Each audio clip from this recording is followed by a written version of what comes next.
Hello, my friends. Today, we're going to be watching Love is a Skill, Not a Feeling, Alain de Botton, a full interview. And it seems like it's a combination of 3 channels. Can I get those for you guys? The Big Think, The School of Life, and Big Think Clips. So let's get into it. My name is Alain de Botton. I'm a philosopher, psychotherapist, and founder of the School of Life. Okay, let's see. So the Big Think interview, we have chapter 1, Our Destructive Romantic Culture. Okay. Chapter 1, Our Destructive Romantic Culture. We know in theory that love matters a lot. It's in every pop song, it's the center of most religions. We sometimes lose sight of what that word actually means. It's really about connection, and it is one of the most beautiful and one of the most complicated of all phenomena. Even though we think we've been around on this planet for a long time trying to figure things out, I'd say we were still at the dawn, collectively, of making sense of this phenomenon we call love. And it's no surprise that most people will go to their deathbeds thinking, not quite sure I've figured that side of life out. At least many of us will still be grappling with some of the complexities of love by the time time runs out on us. The most central kind of love that people are obsessed about, concerned about, is romantic love. That is the intimate connection between two human beings who have a sexual contact. It's worth saying that there are other forms of love. We can love our children, we can love animals, we can love ideas, we can love tables, chairs, clouds, all sorts of things. We are capable of many forms of love. But I'd say that when people sing about love and when they cry about love, it tends to be the love of one very special person we tend to call our soulmate, our partner. It used to be the case that when people found partners, they would do so according to fairly pragmatic considerations. In most nations and most parts of the world, for most of history, couples were formed not by the individuals themselves, but by the wider society. Families, the village, the court. There were, if you like, dynastic marriages. You would get together with somebody because they had a plough and you had an ox and it seemed like a good match. Or you were the Duke of Brabant and they were the Princess of Naples. And that was seen as a wonderful union. So you got together for reasons that were nothing to do with emotional compatibility. There were a lot of tears, there was sadness, there was loneliness, but it didn't seem to matter, because relationships were seen to be about something else. There was then a momentous change that occurs towards the end of the 18th century, starting in Britain, France, Germany, parts of Italy, a revolution in feeling that we now know as Romanticism. And one of the central tenets of Romanticism is that each individual should be left to decide on their partner by the movements of their own heart. They should be left to decide for themselves. It's a beautiful idea. It's a very liberating idea. It should make a lot of sense. And we have been in the romantic age now for, 200 years, perhaps shorter, perhaps a little longer, that kind of time period. And let's put it plainly, it's been a disaster. We are not any appreciably happier now in a romantic culture than we were in a dynastic culture where marriages were made for dynastic reasons. Yes. Yes. So, I completely agree with this point. We've dropped the ball on romance. I feel like, there's not too much of a difference anymore, really. Like, sometimes marriages and relationships are formed through trade, especially now more than ever.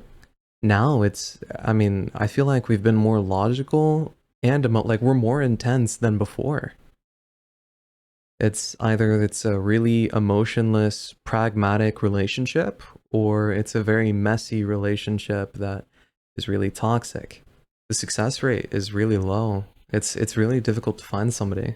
The drought in the dating scene currently. Why? Because we have failed collectively to focus with enough intent on the difficulties that couples will have when they choose each other according to the movements of their own heart. Look, I think a really key prejudice of the romantic worldview is that if love is working well, It should be following instinct. There's been an enormous veneration, almost a worship of instinct. Love is described as a special feeling, not in a set of ideas, not a sense of rationally observable principles, but a feeling. You either have the feeling or you don't. You must be guided by your feeling. There's even a prejudice against language. True lovers shouldn't talk too much. They should just feel the fluttering of their own hearts. That's why music has a huge prestige, higher than philosophy. When we're in love, we don't want to read philosophical tracts, we want to hear love songs. That is to do with our sense that emotion should be guiding us, not reason. Reason is the enemy in the romantic worldview of truly happy relationships. If you follow reason, that's cold, it may be calculating, it's unromantic. And there are so many things that are considered unromantic. And I would love to train our audience that every time something seems unromantic, question it. Is it truly unromantic if we define romanticism as the pursuit of a workable relationship? On that basis, is it unromantic to talk about money? Is it unromantic to think long and hard about childhood patterns of psychological development? Well, if you don't talk about money, how do you know you can afford children? If you don't talk about money, how do you know you can afford the house? If you don't talk about money, how do you know that you want to have a joint account or have separate accounts? If you don't want to talk about money, then how do you figure out your life going forward? It's under the communication umbrella, right? And that is an example that he's presenting, right? And I know he's just saying it as an example, but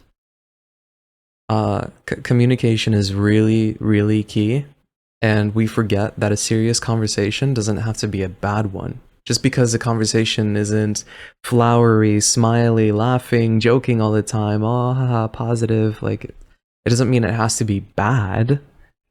Like, the way I'm speaking to you right now, the viewer, this is just a normal conversation and I'm just talking to you. Is it a bad conversation or am I just talking to you? So I feel like a lot of relationships forget that you need to have some leveled, grounded discussion to properly sort out things that need dissecting. Not argue, not go back and forth.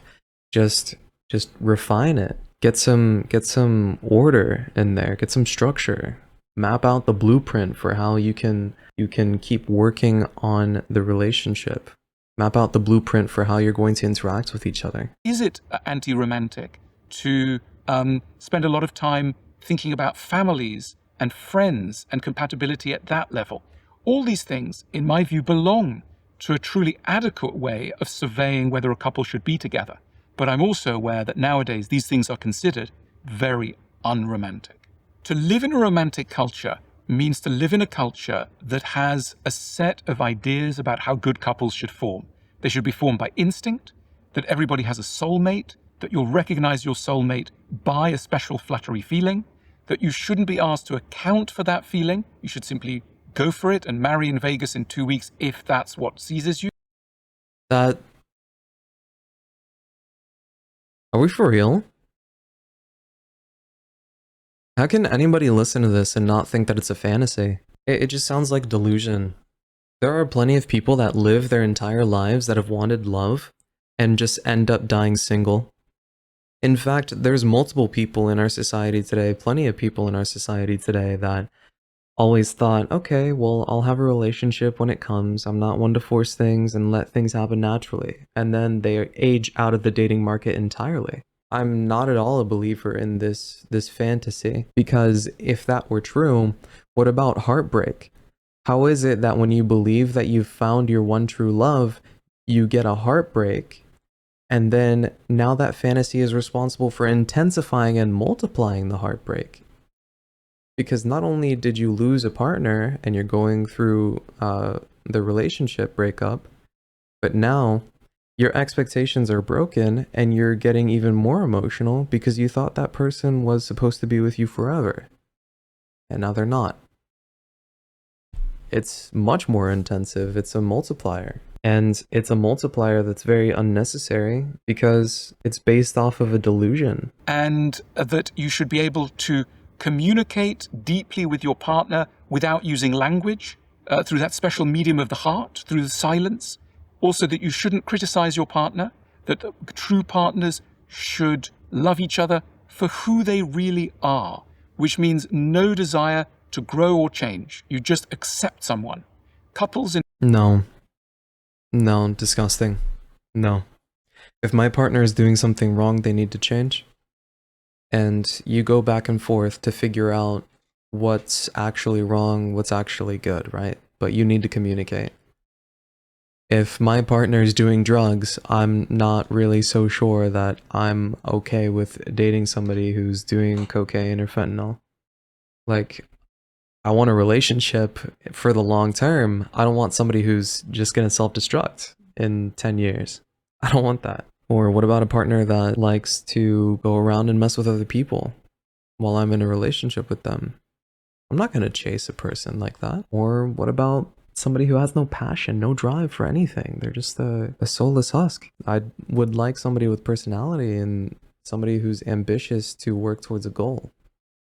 I'm a very individualistic person, so ideally, like, a partner for me would I would prefer somebody like me as an example. I would prefer somebody more ambitious towards a goal, because that acts as a multiplier, since now with your partner you can work towards a common goal. But who knows, opposites attract. True partners should love each other for who they really are. It's, if your partner is toxic and they scream and they can't talk, I'm not gonna love who they are, because who they are is somebody who's yelling at me for just expressing how I feel. That's not the person I want to date.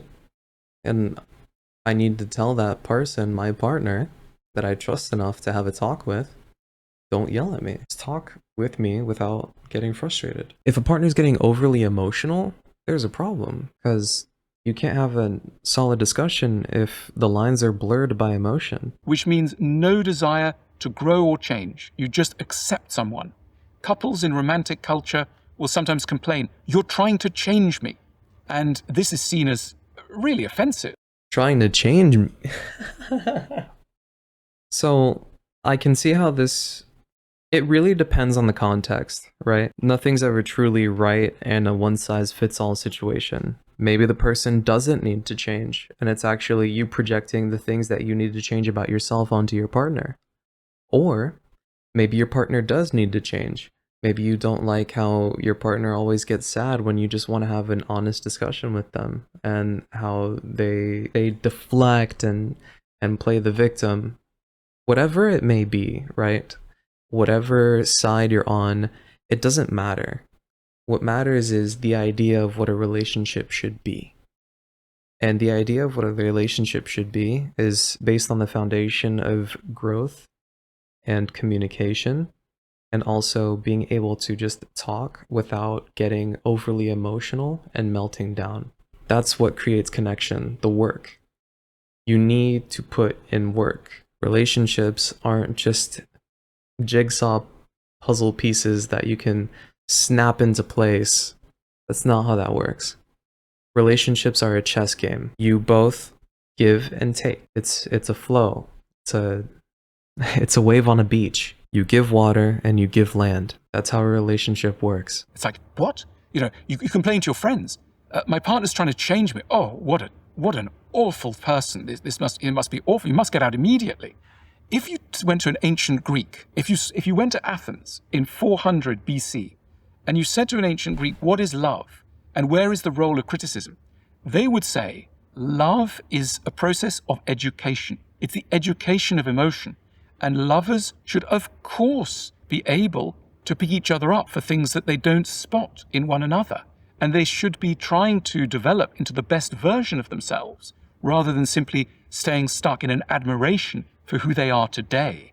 The whole process should be dynamic. Become who you could be, not worship who you happen to be right now. Exactly. Because that breeds complacency. What that kind of thinking does is that it keeps you tied back from becoming the person that you should be and the person that is your ultimate self. It's the romanticism of it's the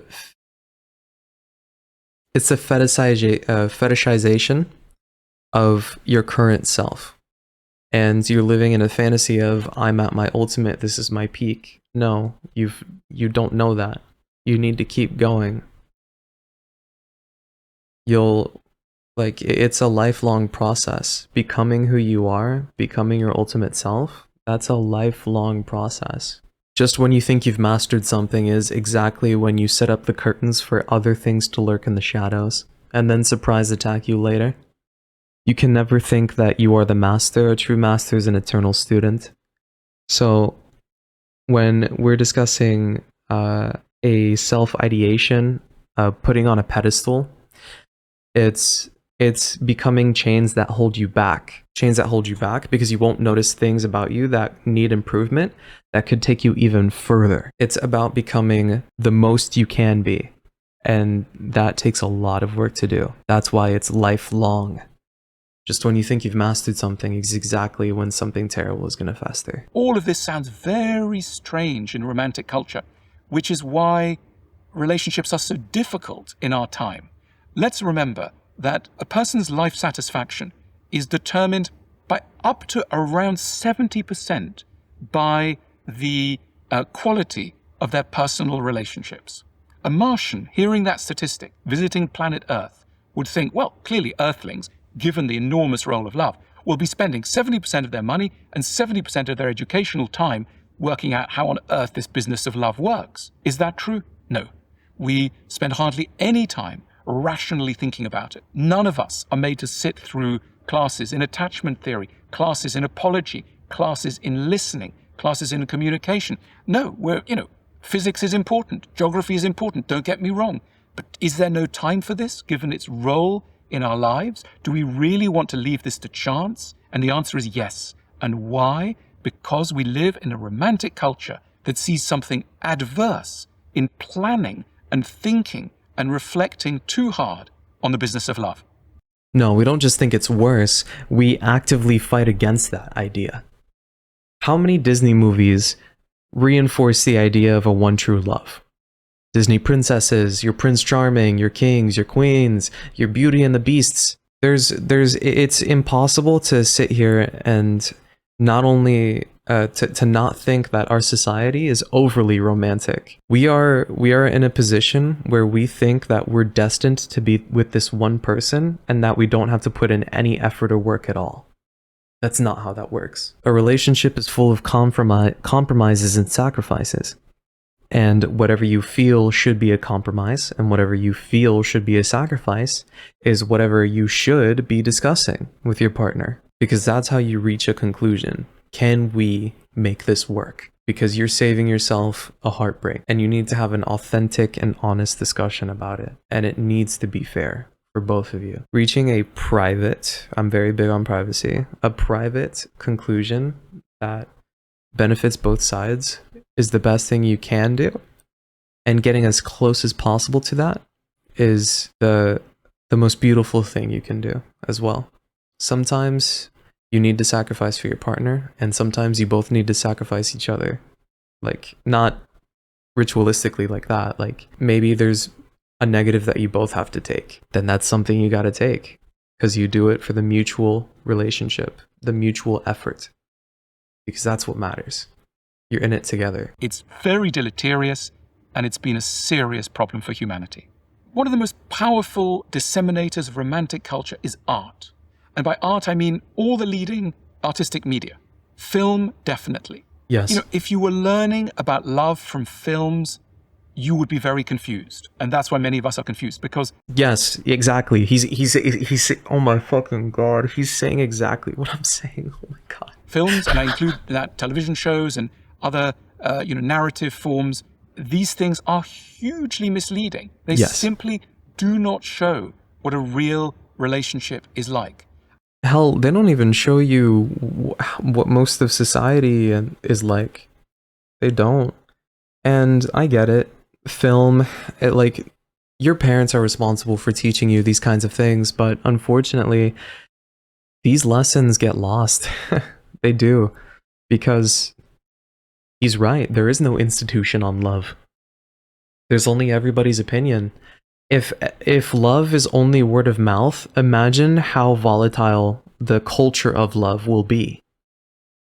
It's insane. And now that we're in a romanticism era, then of course things will appear more like a fantasy than anything. Things will be in the air. Things won't be clear cut or solid. It's very averse to accountability. I mean, probably you can count on one hand the number of films that have accurately shown love.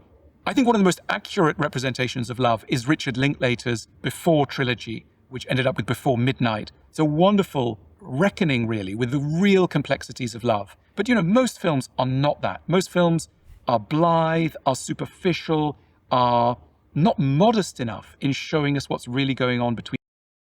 And they're also extremely simple. There's nothing of substance. There's no depth. It feels like a very Tetris type of story. It's a story where it seems like it fits a formula rather than you view it as an artistic piece. It's a very predictable and cliche thing. In couples. It's also disseminated through music. I mean, music constantly gives us little miniature stories about, how love works. And, Yes. the music is terrific, but it's not accurate to what's going No, on. And it's it not. presses the wrong buttons. Poetry, no one really reads poetry nowadays. If they did, the problem exists in poetry too. So I write poetry and I don't really read poetry. I make my own things. I do my own things. I don't like reading poetry, if I'm going to be honest with you. The reason for that being is because I tend to overanalyze and I waste a lot of time that I shouldn't be wasting. So when it comes to poetry, I do know that this is a problem even within poetry because I've been in high school before. If it's happening in high school, you can bet it's happening out in the real world where nothing really changes much. It just looks a different way when you grow up. we have so much media around, and yet we're still so much strangers to ourselves. I would say that the single greatest, most misleading disseminator of ideas on love is culture and art. The problem Yes. is very heavily located there. Yes, I agree. Culture and art. Right? Culture and art. Yes, culture and art. Sorry. No, I completely agree with this guy. This guy is he's spitting facts. The culture nowadays is way too selfish and there's no trust at all. And art is romanticizing a lot of the superficiality that goes on in relationships, and it doesn't really discuss the real authentic sacrifices and the depths of emotion and compromise that you need to reach in order to have a successful long-term relationship. I mean, we're in a decline for that reason. The problem is very heavily located there. Chapter 2 Lessons on Love from Psychotherapy. I think we need to split history into phases. The phase of the dynastic relationship, where people would get together for dynastic and financial and family reasons. That ended. That's behind us. Then we moved into the Romantic Age, and that caused a lot of problems, and it lasted 250 years or so. We need to draw a line under that. We need to move towards something that I call the therapeutic age, the age of the therapeutic relationship. What on earth is a therapeutic relationship? Let me try and explain. A therapeutic relationship begins with the insights of psychotherapy. Psychotherapy has been with us for 120 years or so. It is the most sophisticated understanding of how human beings function emotionally. It's based on the insights of Sigmund Freud and all those who come after him. It is not going away. Some people say, oh, isn't that old hat? Wasn't Freud proved wrong? Sorry, no, he wasn't. I mean, of course, many, many areas of Freudian thought are wrong, but the fundamental insight that we have an unconscious, that how we love as adults was shaped by our childhoods, that there are defenses that we put in place to protect ourselves as children that cause difficulties for us as adults, this is indisputably true. And that's not going anywhere.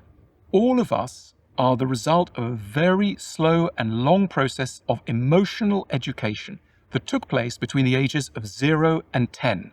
This is extremely hard to perceive. Most of us are like, I never went to an emotional education school. I just grew up. My parents lived in Idaho or Milton Keynes or Frankfurt or Yokohama. There's no sense that we've learned anything in particular. But my goodness, we have. All of us reach adulthood having learnt very complicated languages of love and relationships. Languages that tell us whether a human being can be trusted, whether we are worth something, whether communication is good, what happens when somebody is angry, what happens when we are shy, what happens when we sulk, how do we tell someone something important. All of these things will have been imbibed in us. Let me give you a metaphor. Very few of us, I'd say none of us, remember what it was like to learn language, to learn to speak. And yet, most of us know how to speak, but it went in invisibly. While we were in the kitchen drawing buttercups or in the garden doing Invisibly learn how to speak. Okay, yeah. handstands, all of us will have learned incredibly complex patterns of language, of grammar. We'll have learned about the pluperfect, we'll have learned about the subjunctive without even knowing such things exist. We'll have learned tens of thousands of words and all sorts of ways of expressing ourselves, and without knowing a thing. I want to say that a similar process goes on at the level of emotional language. In the same way as we learn a grammatical language, we learn an emotional language. As I say, a language about trust, about kindness, about communication, about self-worth, Yes. about dialogue, etc. All these things that we take with us into adulthood, we learned, and we learned from one place in particular, our families of origin, our mother and our father, or whoever our caregivers happen to be. These people are immensely, immensely important in shaping our emotional grammar, in the same way as they shaped our linguistic grammar. I mean, anyone who's had a parent with a regional accent of one kind or another will know that that sticks. You will pick up that regional accent from your parents, and it might stick with you all of your life. Same thing goes on with, as it were, the regional accents of emotional intelligence. You may speak a regional accent where every man is extremely frightening, or every woman has a tendency towards alcoholism, or everyone who is kind is also slightly sadistic, or everyone who you depend on is also depressed. And these are all very, very difficult languages to have been exposed to and to pick up on. Many of us, sadly, have come through childhood with suboptimal language acquisition, emotional acquisition, if you like. And we take that into adulthood unconsciously. We have no clue where we've come from. And because we don't know where we've come from, we don't know how to plot a sensible course. And I'm going to mention something very important, which is attachment theory. One of the most useful tools for working out why relationships work and why they don't was formulated by two researchers of near genus, John Bowlby and Mary Ainsworth, two researchers working in the United Kingdom in the 1950s. They had been very marked by a phenomenon that took place in the 40s during the Second World War. In the Second World War, huge numbers of children were separated from their parents at a young age and were sent to families outside London to escape the German bombing of British cities. What researchers soon realized was that this was a catastrophe for the children. The children began to exhibit extremely distressed behavior. They would wet the bed, they would get very angry, they would not be able to eat, they would be in states of almost cataclysmic meltdown. Why was this? Materially, they were well looked after. Psychologically, emotionally, they were bereft. And researchers, this is one of the most moving stories in the history of the Second World War, researchers realized that if this carried on, this would do more damage for the next generation than any number of war dead, that the risks of German bombs were actually smaller than the risks of ruptured emotional attachment. And on that basis, these psychological researchers wrote to the Ministry of Defense and the Home Office and got the children transferred back into their homes in the cities of the United Kingdom. And thereby a great tragedy was averted, so that after the height of the crisis, children were returned to their birth families and looked after again by their closest figures of attachment. Why are we talking about this? Because this was the birth of attachment theory. From watching how children were around their close caregivers in childhood, it was discovered that all of us are, in a sense, tethered to a story that we first have in childhood around our caregivers. And the researchers in attachment theory began to divide human beings into categories, highlighting their characteristic ways of behaving around relationships. To give you a few of the categories, they identified something that we now know as avoidant attachment. Avoidant attachment is a way of relating to a troublesome and troubling caregiver who in some ways lets you down. And by the way, caregivers, it's estimated, let down around 50% of children. So around half of the population of any nation you care to mention has got children wandering around with attachment wounds. It's an important statistic to bear in mind when you go on a date. 50% chance you've got somebody with an attachment wound. That's not the end of the story. We can work with attachment wounds, but we need to know that those attachment wounds are there. Yes, we do need to know they are there. If we know they're there, then we can get to the root of the issue, because a lot of problems stem from that root of the issue. The attachment wound is a seed. That seed grows into a tree that branches out into a bunch of different leaves. The leaves are the problems that occur in your everyday life, once in a blue moon, whatever frequency it is. There is always a thread to follow when there is an emotional distress going on, because more often than not, it's because of an attachment wound. You can learn a lot about yourself when it comes to emotions. You can also learn a lot about others as well. So whenever your partner gets emotional, it's also an opportunity to maybe find a thread and pull out that thread to understand if there's a attachment wound or if there's something working in the background.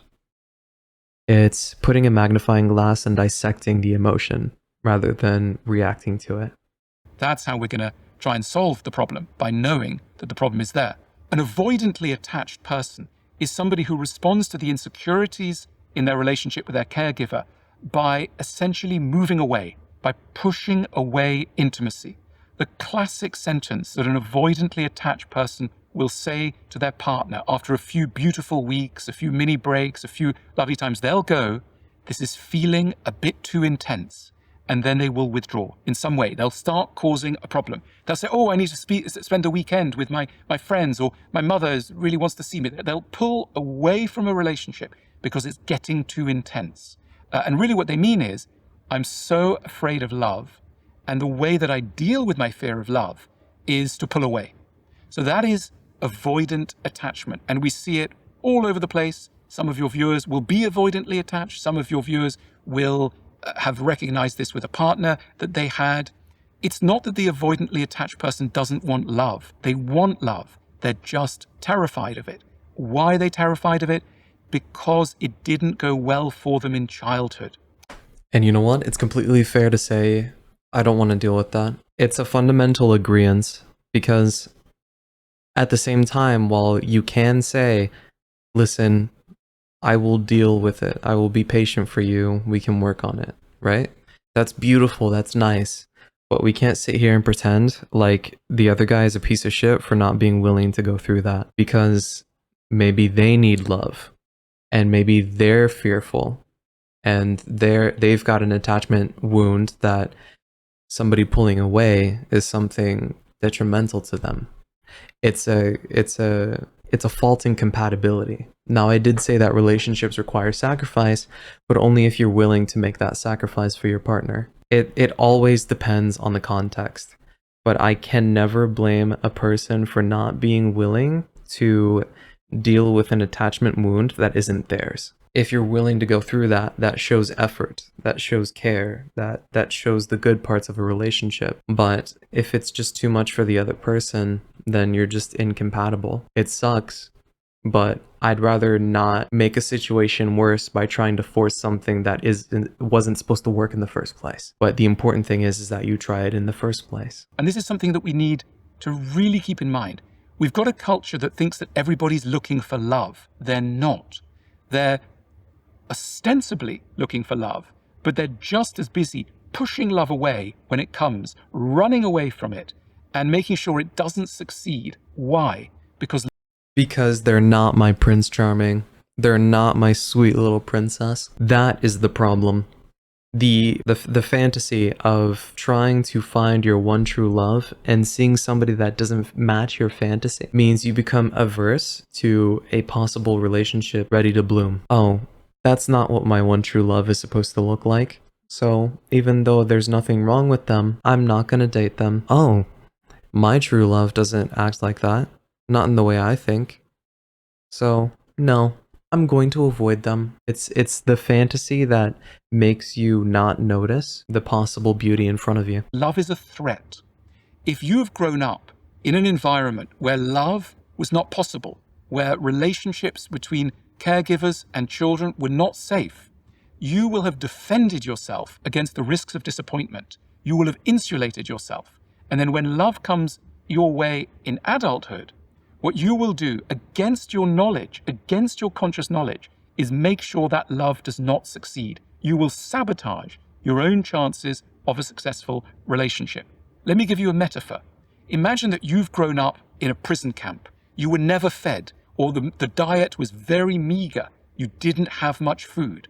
Right. And then suddenly, one day, prison gates are opened, and you get to go to a banquet, and you get to eat anything you like. And what might be the response? Panic. You might make yourself sick. You might try and eat the food. It might even kill you or threaten to kill you. Because why? You cannot metabolize the goodness on offer because you have learned to function with an emotionally restricted diet. An emotionally restricted diet where you've made do with very little. And so when there's a lot suddenly on offer, you panic and you think this is too intense. In the same way that somebody who too intense, too bountiful. How am I supposed to ration all of this? Where do I put it all? I don't have any space for this. And then you melt down or you glitch. has been going with almost no food will think it's far too intense to eat a rich chocolate cake.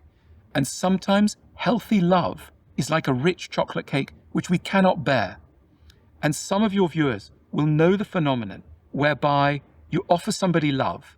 You love them, you feel that you want to give them a good life, you want to be a good partner to them, and they sort of accept it, and then suddenly they run away. They put dynamite under it. This is a very common occurrence. What's going on? It's not that it's too bad, it's too good.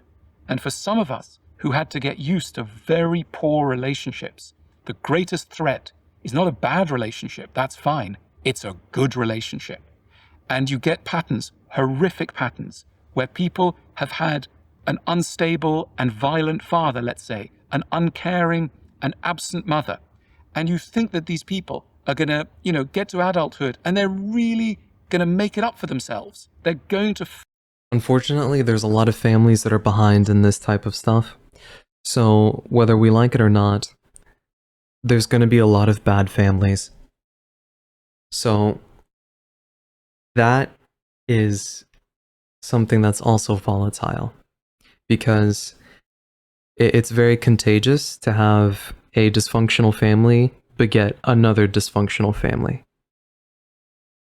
Find the love they yearn for and they're going to make it work. And what happens to them?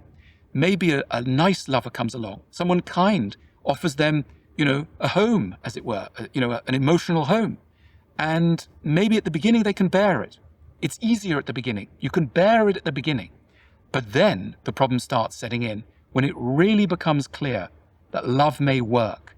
That's when the traumatized attachment lover gets their sticks of dynamite out and starts to blow the foundations of the house up so that they can return to the suffering that feels more familiar. What you need to understand is that in love, we don't look for what will make us happy. Absolutely not. We look for what feels familiar. For some people, happiness and familiarity are one, but for many of us, they are. I wonder if this is what people talk about when they mention being spontaneous. Do they mean let's randomly go out to a library? Or do they mean give me a type of love that I haven't experienced before? And honestly, I feel like it depends on the person that's saying it, now that I think about it. But I was just wondering about the correlation between that and this. Not. For many of us, what is most familiar is a sense of not being loved properly, a sense of not being sure where we stand, a sense that someone may threaten us, a sense... I've been fortunate enough to be raised with a lot of affection. Unfortunately, that has made me much more emotional. And I've had a lot of difficulty growing up with my emotions. With that being said, I was very stubborn and hot-headed. A very terrible combo. So when I think about this right here, when I think about, let's see, what was you saying? A sense of not being sure where we stand. The difference between what you're familiar with and what's unfamiliar when it comes to going into a relationship. What's familiar is going to be a lot more safe than what's unfamiliar, because what's unfamiliar puts you in a weaker spot, the fear of the unknown. And the love that you get, if it's good, that means everything that was love before that you knew is a very broken foundation, and it really makes you suffer a lot of the trauma that you've had to deal with when you were growing up with that kind of love. It gets to be an even deeper issue because, well, if love worked here, why didn't it work before? And it becomes a feedback loop, like a infinite loop of just turmoil that you just have to run away. It's a lot of emotional, it's an emotional tornado that you go through when you're dealing with that. A sense that someone may threaten us, a sense that someone may abandon us. That is our true home. And if that's our true home, we will be guided with a kind of honing instinct to refine that, which is why you find again and again that the children of alcoholics do not head for sober partners. They head for people who are struggling with alcohol.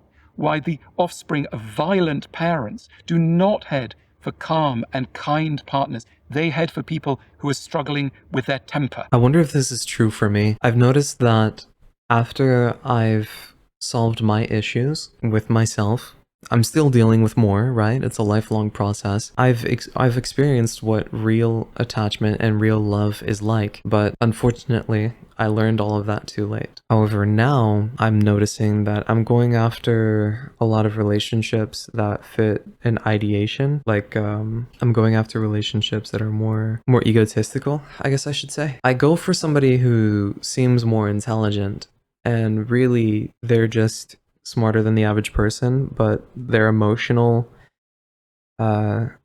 intelligence isn't exactly the best. I go for troubled women, I guess you should say.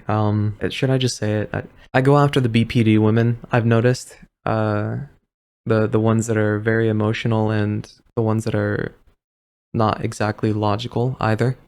And the ones that are very deflective, they're very guarded, and they're very defensive as well. I usually go for women like that. And I'm wondering if it's because of this, because it feels familiar for me to navigate those kinds of situations. I think because I've had to deal with it myself for so long, I had to immerse myself in how I felt and to try and unbox all of that. So now I'm in a position where I feel stimulated by unboxing emotions and helping people figure themselves out. So now I'm searching for a partner that I can fix. This is as honest as I can be, by the way. I wasn't really expecting to talk like this, but this video demands my honesty, and I have to meet it. That's what I feel. Now, what do we do about this? One optimistic story is to be found in the work of Sigmund Freud, who in many ways everything returns to him. He observed something which he called the repetition compulsion. He observed that human beings are not guided by a search for pleasure, they are guided by a search to repeat patterns, a repetition compulsion often of pain. And he proposed an ingenious and I think optimistic answer to this. He argued that what many of us are doing when we repeat traumatic experiences, for example, getting back together with a violent partner or an alcoholic partner, what we're really doing there is not simply suffering ad infinitum for no reason. What we're trying to do is to master a challenge that we couldn't master in childhood. Yes. And we're trying to master it with the resources of adulthood. Yes. In other words, we're trying to get the alcoholic partner to stop drinking in a way that we couldn't when we were children. Yes. Yes. Wow. Like, I've never agreed so much, but I think because he's talking to me and I'm thinking about it, it's making me observe myself a lot more, and I'm able to basically create a bulletin board of different pages and pins and trying to map out the entire architecture of how all of this applies to me. I feel like as much as I want to be, I know I can never fully be objective with what I've experienced and how this applies to me and what I can learn from it, especially right now. We're trying to get the distant, emotionally uncommunicative partner to start to talk in the way that our mother or father didn't. We're trying to make it up in the present. Wait. I've had a lot of problems with communication, but mostly my problems with communication dealt with the ability to articulate. Wait.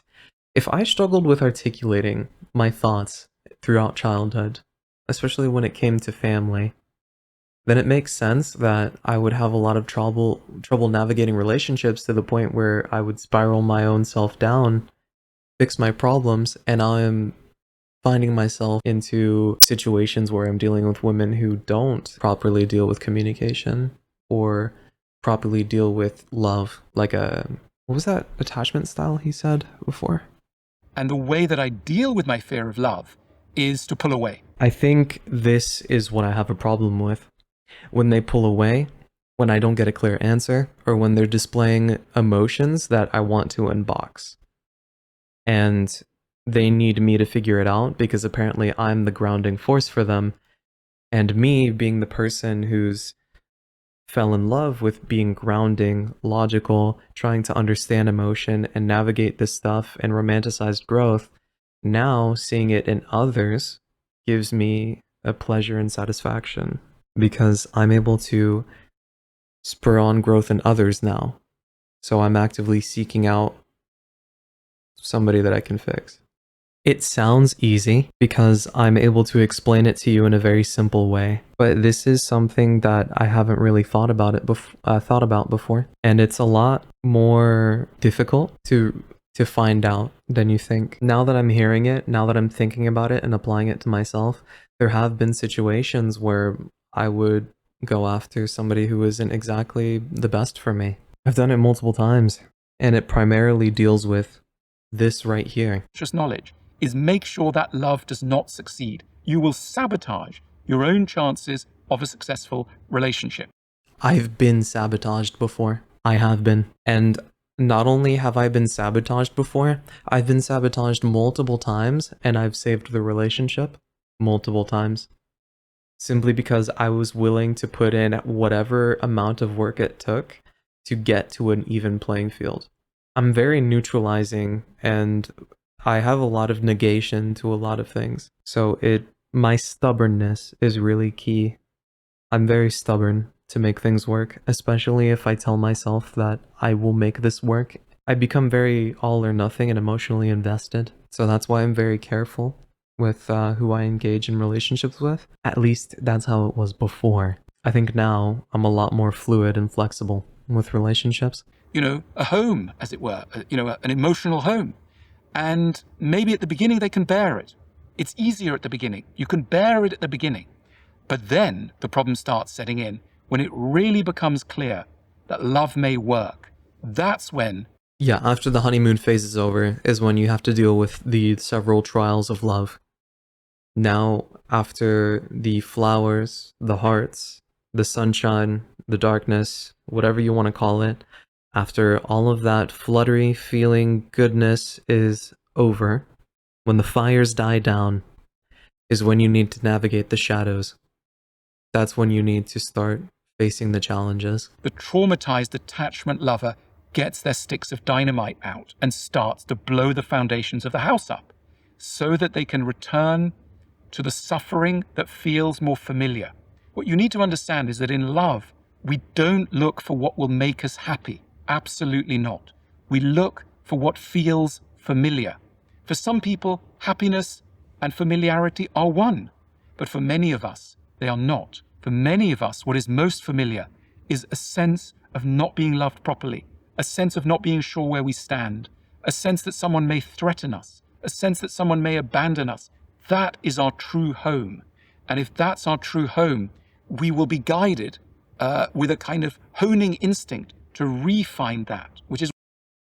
This really highlights a lot of the chasing that some people enjoy. It like the gender doesn't matter here. This is a general discussion that fits both genders. So let me just get that out of the way first.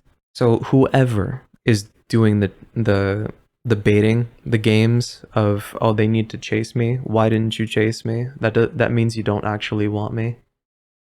It's trying to seek out a relationship where either the person is chasing or the person being chased is in danger of not being chased. So that means that you're dealing with a partner who gives you a lot of love and then pushes you away later and then gives it back. And that's not them being detached. It's them it's them training you and conditioning you to being on the edge of will he or won't he, will she or won't she. Where you find again and again that the children of alcoholics do not head for sober partners. They head for people who are struggling with alcohol. Why the offspring of violent parents do not head for calm and kind partners. They head for people who are struggling with their temper. Now, what do we do about this? One optimistic story is to be found in the work of Sigmund Freud, who in many ways everything returns to him. He observed something violent and that we couldn't master in childhood, and we're trying to master it with the resources of adulthood. In other words, we're trying to get the alcoholic partner to stop drinking in a way that we couldn't when we were children.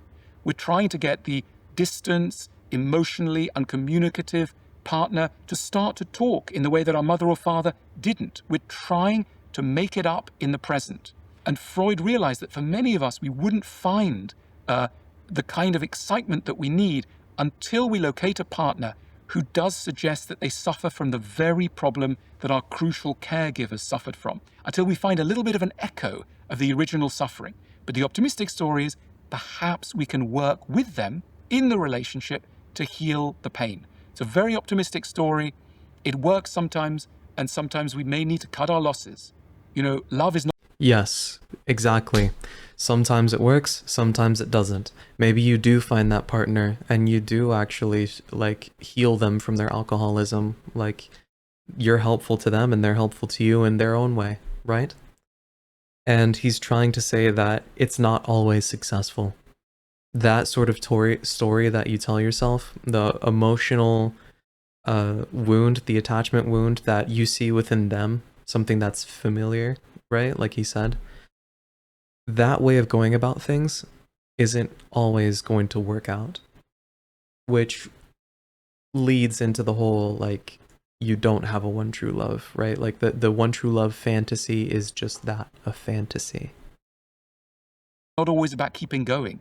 Love is also sometimes about knowing that you are in a pattern and that pattern is driving you to destruction. And when that happens, it's also important to know how to save yourself from sure destruction. Exactly. Yes. Yes. Because none of this is supposed to be black and white. None of this is supposed to be it's a chess game. It's genuinely a chess game.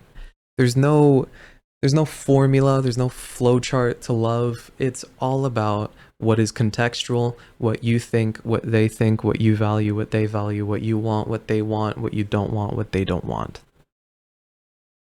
So many factors play into a relationship, and we can't sit here and believe that we're going to get what we're looking for at some point.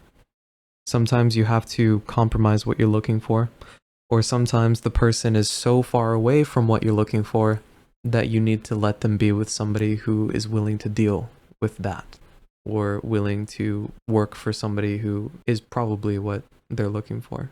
Chapter 3, the playbook for a successful relationship.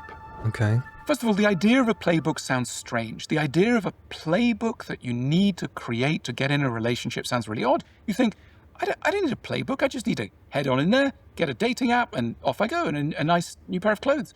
Oh, that's a great way to fucking... that's a great way to... to really fuck up. Like, that's just the greatest way to mess up at some point. Either you'll find somebody terrible for you, or you will be that terrible person for somebody else. That's not how it goes. That's a great way to make things messy. But isn't it interesting, and wouldn't it be lovely to have a playbook that would be trying to guide you to acquire the knowledge that you need for love. So the idea that love is a skill rather than an emotion is a strange one, but I think an absolutely essential one in the worldview that I'm positing.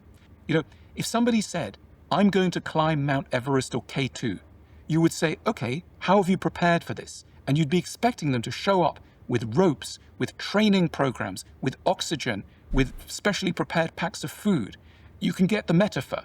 We walk into the mountain of love without sufficient preparation and equipment, and then we're surprised that we routinely tumble off the mountain and we blame the other person.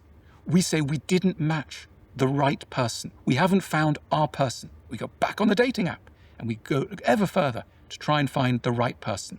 Don't get me wrong, dating apps have their role. Sometimes we need to scan and see who's out there and find a person who halfway meets us where we want to be.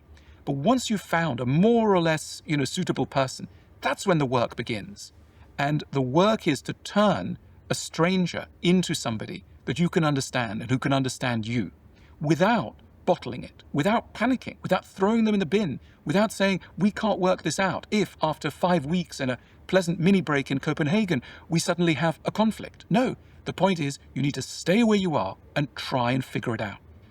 Yes, yes, yes. It's a balance. It's genuinely a balance. It's not supposed to be all sunshine and rainbows, and it's not supposed to be all terrible. And sometimes it is, sometimes it isn't, because everything depends. It depends on you, and it depends on the other person. There's no one-size-fits-all playbook for a relationship.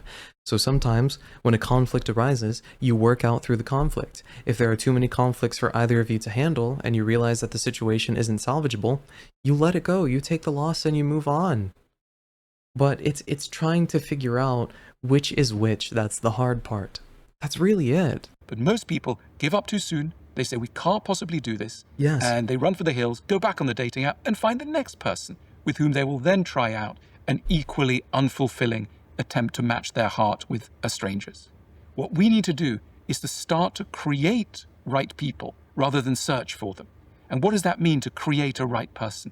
It means to work on yourself psychologically and therapeutically so that you understand your script from childhood and do not simply play it out onto innocent person after innocent person, that you take responsibility for the problems that you are bringing into a relationship. It's a lot of introspection, a lot of self-reflection, and a lot of self-criticism.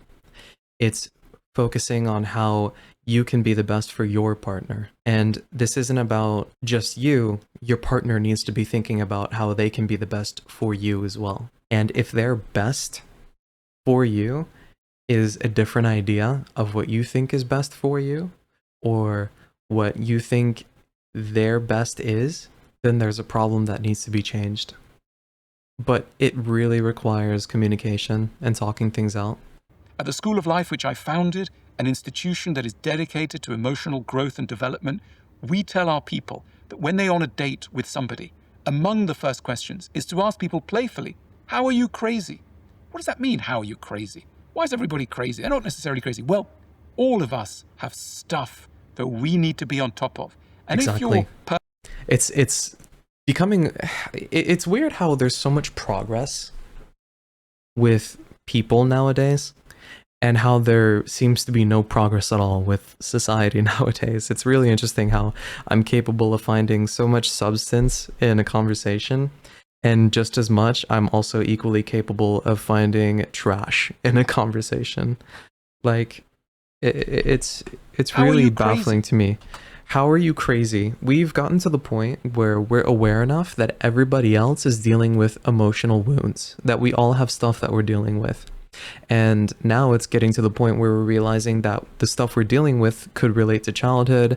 There's different reasons for why we're doing some things, and we're trying to understand exactly what core root issues are that we can identify to hopefully be aware of.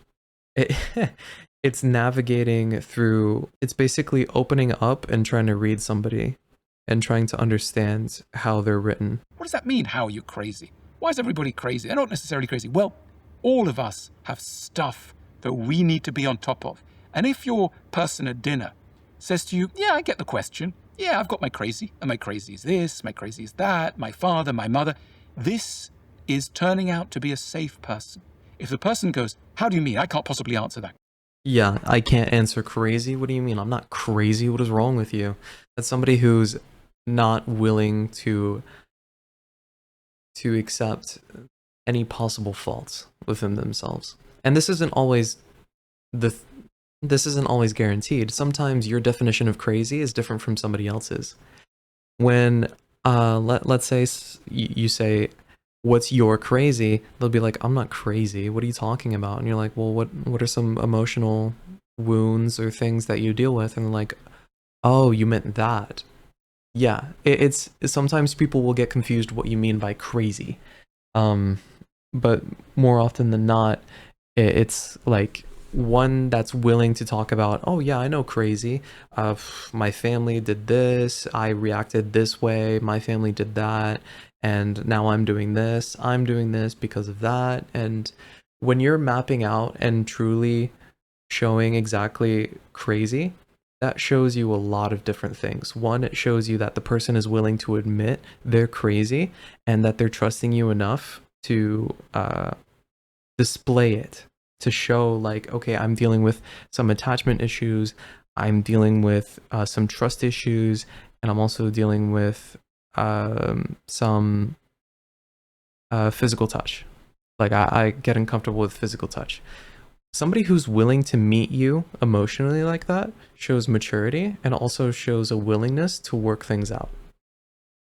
Because first is identifying the problem. If they're helping you identify their problems and what they've noticed, then that shows authenticity, like a willingness to work together. So the other one, however, I'm not crazy, what could you possibly mean? Very defensive and also very unwilling to reveal their hand, which naturally will beget a sort of distrustful. It sets a distrustful precedent for things to come. Question that's rude. You think I'm not right or imperfect. Run for the hills. Drop it right there and then. I'm exaggerating, but this is probably not a person you should be hanging out with, because none of us need or can have perfect partners.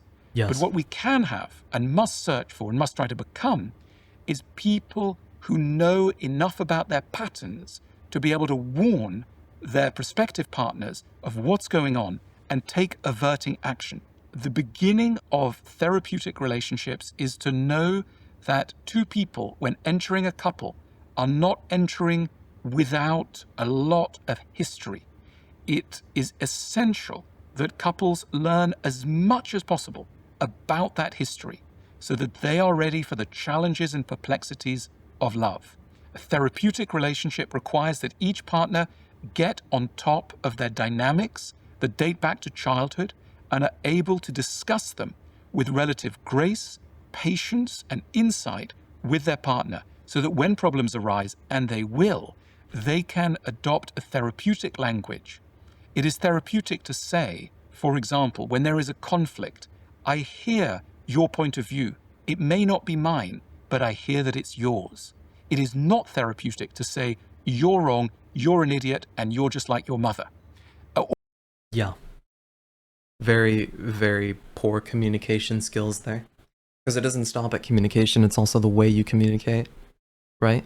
And this is where it gets to a point where you need to figure out the core issue rather than invalidating your partner. You need to understand your partner rather than invalidate them.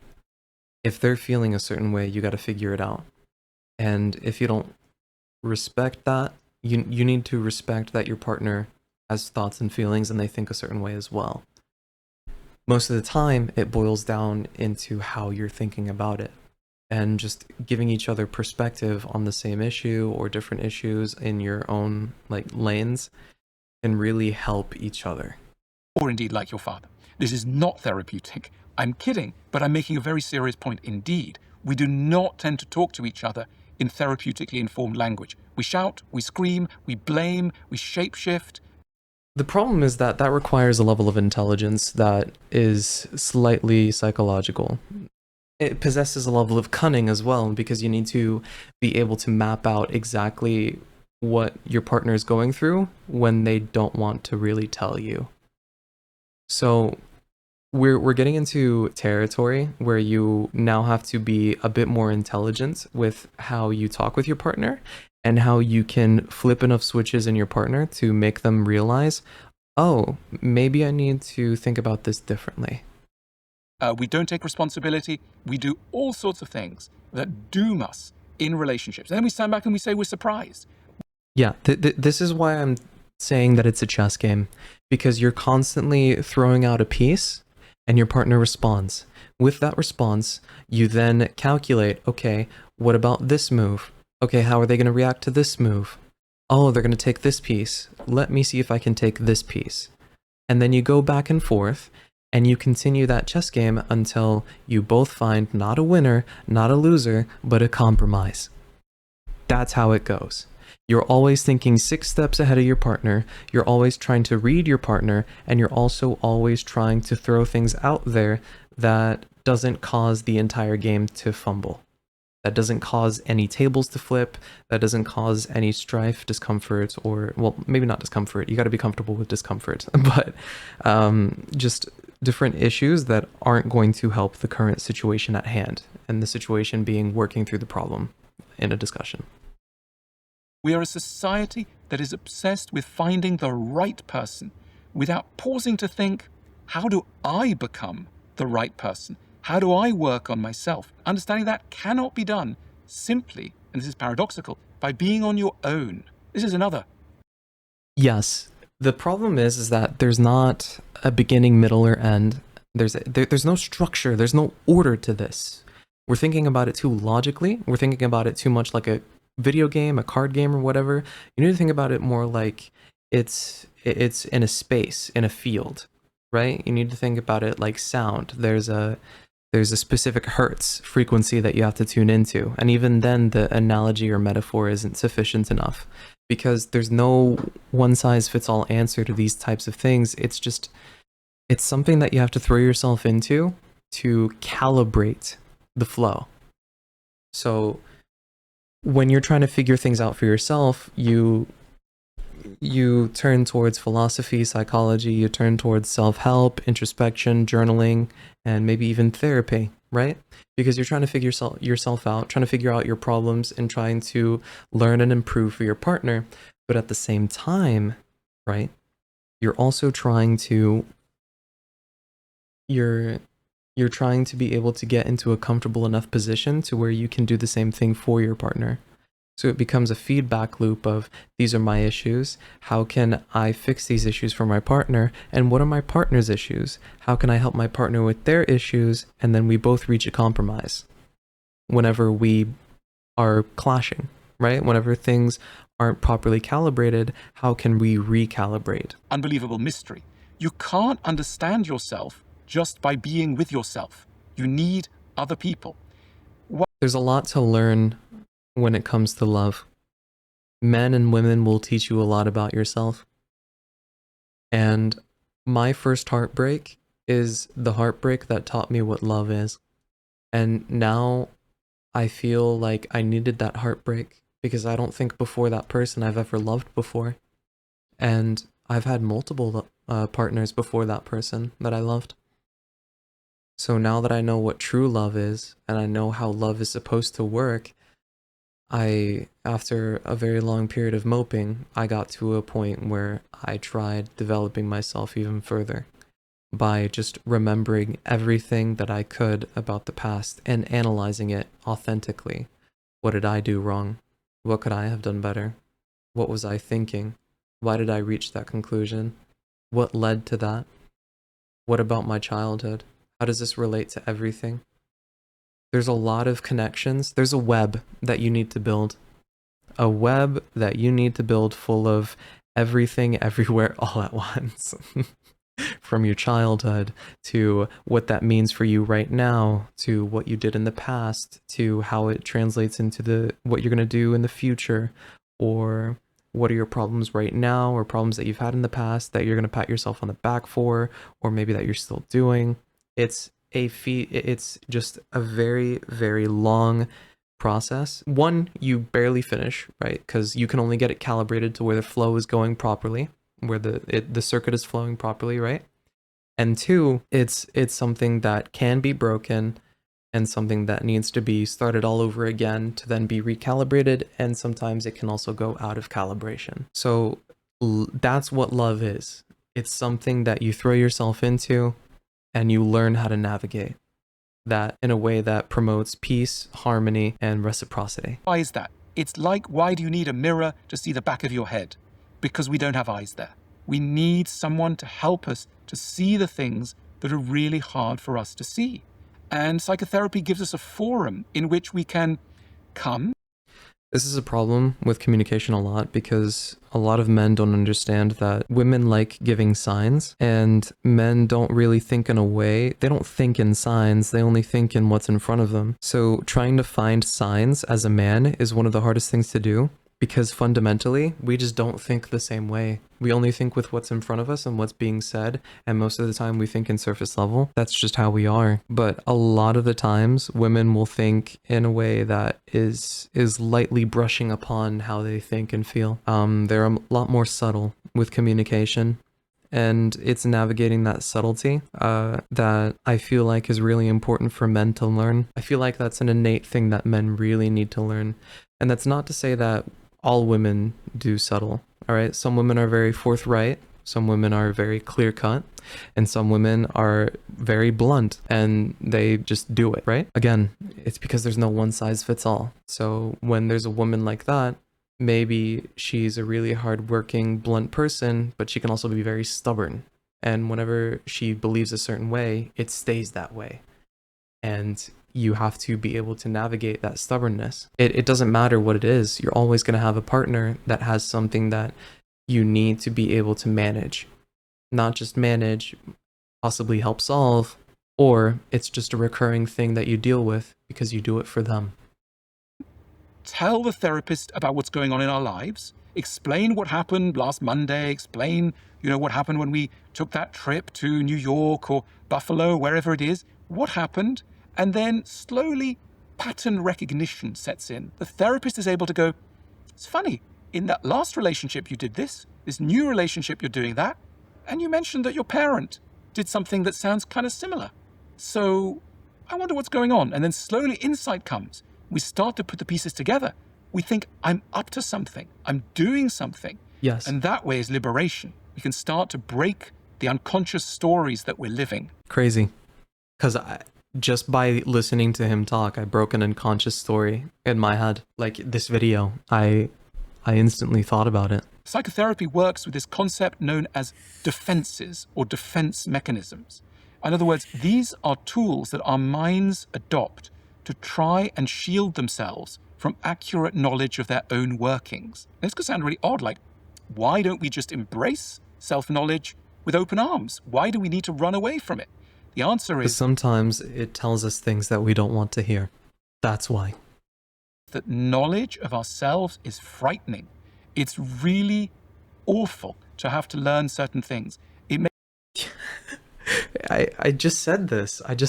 Oh my god. Okay, so yes, it's very sometimes what you tell yourself after you tear down the drapery, after you tear down the curtains and the curtain call is over, you open the curtains and you see all of what is you. You strip away all falsities. It's like a jawbreaker. You go from yellow to all of the rainbows until you reach the center. It's stripping all illusions of yourself to the point where you get to see not only your beauty, but your ugliness. And this is what creates defense mechanisms. Because you look at that and you say, that can't be me. There's no way. But it is there. And it will affect you if you don't deal with it or accept it. It may make us very anxious. It may make us so sorrowful. It may panic us. And so we push away unwelcome information. I think that we still perhaps can't quite bear how complicated we are. We're very squeamish creatures. We don't like to sit with ourselves. We don't like how unorderly our minds and the world can be. We like things to work within our own internal logic, and even if it's emotional or logical logic, it's still a set of beliefs that create a programming that the world doesn't adhere to because the world isn't programmed. There's so much that we can learn, and maybe there is a programming, but there's no way that any of us knows exactly how life works on a to a scientific degree, like emotions, thoughts, feelings, relationships, space, time, all of this stuff. We're still learning about it every day. There's still so much that we don't know. So we can't sit here and pretend like I lost my train of thought. Hold on. You know, we're very squeamish creatures. Right. So we can't sit here and pretend like whenever something is uncomfortable, whenever there's something that we don't know, or whenever there's something that we're afraid of, that we just need to run away. No, you have to deal with it. You have to. It's through the ugliness and it's through the turmoil that you're able to find beauty even faster than beauty would. You can praise yourself about how good you are and improve that way, but it's a lot faster when you really shine out your ugliness too. We don't like to sit with ourselves. We don't like to sit with our emotions. Self-knowledge remains an enormously elusive goal. You know, I think it is the most important goal of life, to understand.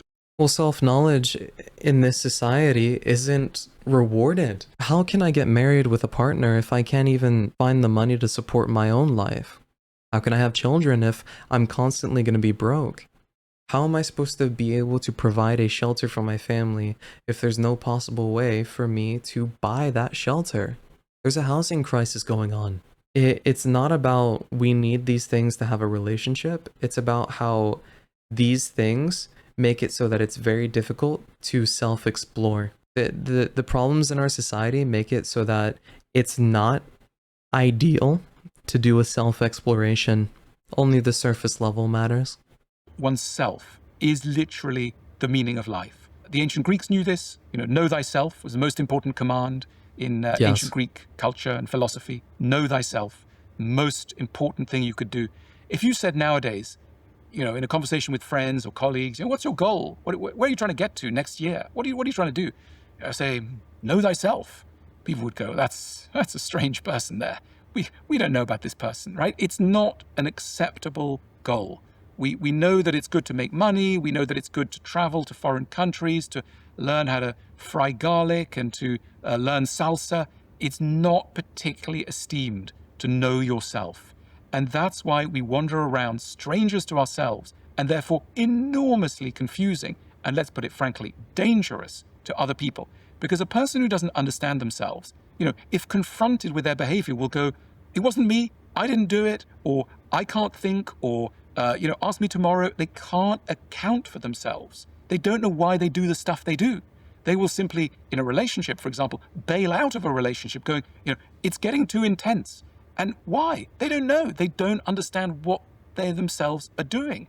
Even though, you know, they may have spent 5 years learning, you know, Spanish, they may have taken an advanced degree in Japanese, they may be, you know, very active in all sorts of ways, they may have learnt pottery, they may be holding down a great job in marketing, something. But the point is, they will not have learned the really true constituents of emotional functioning because they've been able to get away with it. And part of the playbook of becoming a better lover is to dial down your defense mechanisms, to observe them. A typical defense mechanism is to push responsibility onto other people, to say it's your fault. Yeah, this is where it gets really confusing because you're not only trying to help your partner, you're also trying to help yourself. And when you're becoming overly critical of your partner and you're missing out the issues on yourself, there's a problem. But whenever you're overly critical on yourself and you're not trying to help out your partner, then there's an imbalance, and that's another problem, right?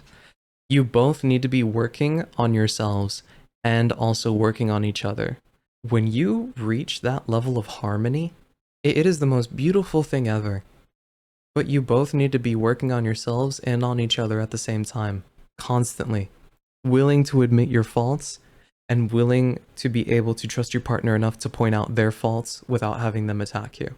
It's how you can build and navigate a chessboard built on trust and communication.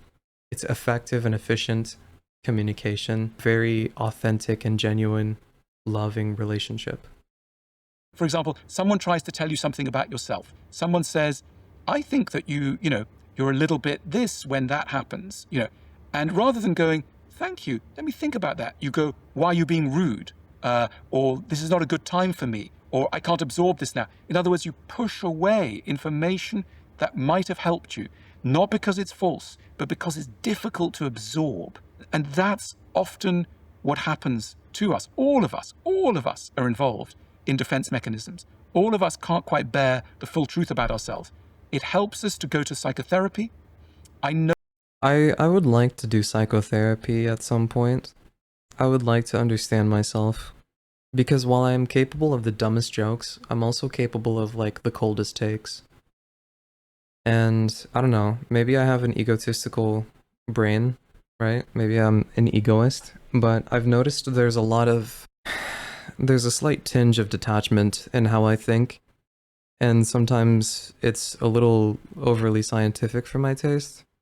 But it's also, like, emotionally aware enough to know to navigate complexity in a way that I feel is morally and ethically right. I'm not sure, it's difficult to explain. Somebody would have to interact with me to understand my way of thinking, the awkwardness in my way of thinking. Know that, AI is, delivers some aspects of therapy. It can be good at points. The good thing about a real human being is that I never use AI for myself. Sometimes I will try to order my thoughts with AI, but most of the time, no, all the time. I can safely say all the time, I never seek out AI to think for me. I'm always asking questions and trying to think, well, how does this apply to me, and is this even true? When you're able to use AI as a tool, like your flashlight, instead of being a replacement for the area in your brain responsible for self-discovery and everything, it becomes a lot easier to efficiently navigate emotional and internal landscapes. that they are not guided just by you. They've got their own independent judgment. And also you're in a relationship with them. And that relationship is part of what heals you, because the relationship with the therapist is a harbinger of the relationship that you can then take out into the world, a relationship of trust and mutual understanding. This is something that AI is not going to be able to replace anytime soon. So we need to understand ourselves, we need to understand the past, and then we need a certain spirit. One of the things that we need in that playbook of love is a good sense of humor. That could sound superfluous, like what on earth, why do we need a sense of humor? Well, a sense of humor is a modesty about our capacity to understand anything. And if we can signal to our partners that, we're a little stupid, we don't get it, we don't have all the answers, that is a wonderful emollient. It's a wonderful lubricant to love, because it just dials down the temperature. If your partner is able to say, I may not have understood this, I may not be getting it, that's brilliant. And if they can make a little joke too, that's great. If two people can learn to see each other as idiots, but lovable idiots, that's a beautiful moment in life. It is a beautiful moment, genuinely. It's allowing space to understand each other and to know, like, you're not going to be perfect. But he's right, it's a lubricant. It makes calibrating so much easier. It eases up the pain of calibration. It makes calibration a little bit easier. That wiggle room, that fluidity, that's that sweet spot you want. So having a sense of humor makes so much sense. Love. It could sound negative. It's not. It's not. It's the most generous thing you can do. We are two blind people helping each other to find a way forward. If that's the spirit in which we can enter love, that is a spirit of generosity, a spirit of mutual forgiveness. Too often we get on our high horses. This is the way it is. I know the answer. This is what I think. That is not a friend of love. So we need, if you like, a modesty, a humorous modesty. Let me give you another idea. Another thing that we need in order to make love work is a certain degree of pessimism. Optimism is the enemy of love. If we think that we will have a perfect love story, a love story with no ruffles in it, with no kinks in it, no, it's not going to happen. We need to accept that even a really good relationship has constant moments of crisis. And that's okay. The problem is not crisis. The problem is, how do we repair crises? Can we repair them with forgiveness, with understanding, and most of all, with curiosity? Can we get... You can't spend so much time fighting something going wrong. Sometimes things are just going to go wrong. And you need to figure out what to do during and after things go wrong. curious about why we had a bust up? Can we be searching for why our attachment patterns are not compatible? Can we get interested in why we're difficult to love? And that way will become easier to love. So pessimism is not an enemy of love. Knowing that there is no such thing as the right person actually helps you to find a good enough person. You know, a few years ago, I wrote an...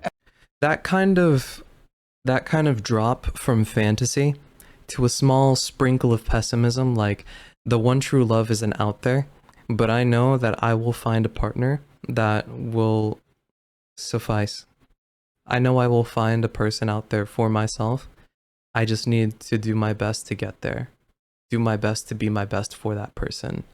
And if I'm interested in someone, I'll go out there and seek them myself, or maybe someone will come to me, however it goes. A certain level of improvisation is needed for that, but it's a lot more freeing than I have my one true love. Where's my one true love? I'm panicking. That degree of pessimism is what lets you understand and be level-headed enough to not panic, and also to be more proficient in identifying who could potentially be a good partner. Because sometimes if you're too focused on that fantasy, you'll pass up a perfectly beautiful relationship. Essay that went viral. I read it for the New York Times. It was called Why You Will Marry the Wrong Person. Why did that essay go viral? I think it went viral because people all feel, sorry, let me correct that. Not all people, but many, many people feel that they have married the wrong person. And they panic about this and they feel so ashamed. So here's an essay in the New York Times that says, yeah, we're all going to marry the wrong person. And you know what? It's okay. You don't need to marry the right person. You need to marry a good enough person. You know, compatibility is not a precondition of love. What is a good enough person? It's not somebody with a lot of money. It's not somebody with a beautiful body. It's not somebody with the best intellect ever. It's somebody who's able to meet you where you can meet them. It's somebody who can compromise. It's somebody who can provide for you in the ways that you're looking for, and maybe they can't provide for you in the ways that you're looking for, but you can make an exception because they provide enough. They compensate it with other things that they provide. It's just all about identifying what can you work with, what can you not work with, and if you can see yourself working with that for the rest of your life. It is that simple. And if you can honestly engage and talk about growth, about the relationship, about how to navigate it, and also the blueprinting for how you're both going to provide for each other throughout life to increase your chances of survival, then you've got really something priceless on your hands. Something so valuable. Compatibility is the fruit of love. If we get together with someone and we find that there are differences, right? They have one kind of attachment style, we have another. They like golf, we like tennis. They like the curtains to be green, we like the curtains to be yellow, whatever it is. Too often in modern romantic dating culture, the answer is get out. Just get out. Find someone else. Find someone better. And that's why compromise. All the technological tools are all about putting new people in front of you. There's a lot of contradiction that people might notice. Well, how do I know that it's too much and I have to leave? Or how do I know that I'm being too stuck up and I need to make a compromise and actually give my partner what they want?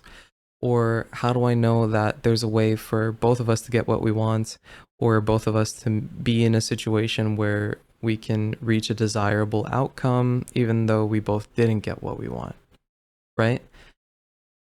It's a lot of conflicting lessons of how do I know which is which? And you know that through you and your partner. It all depends. It's all contextual.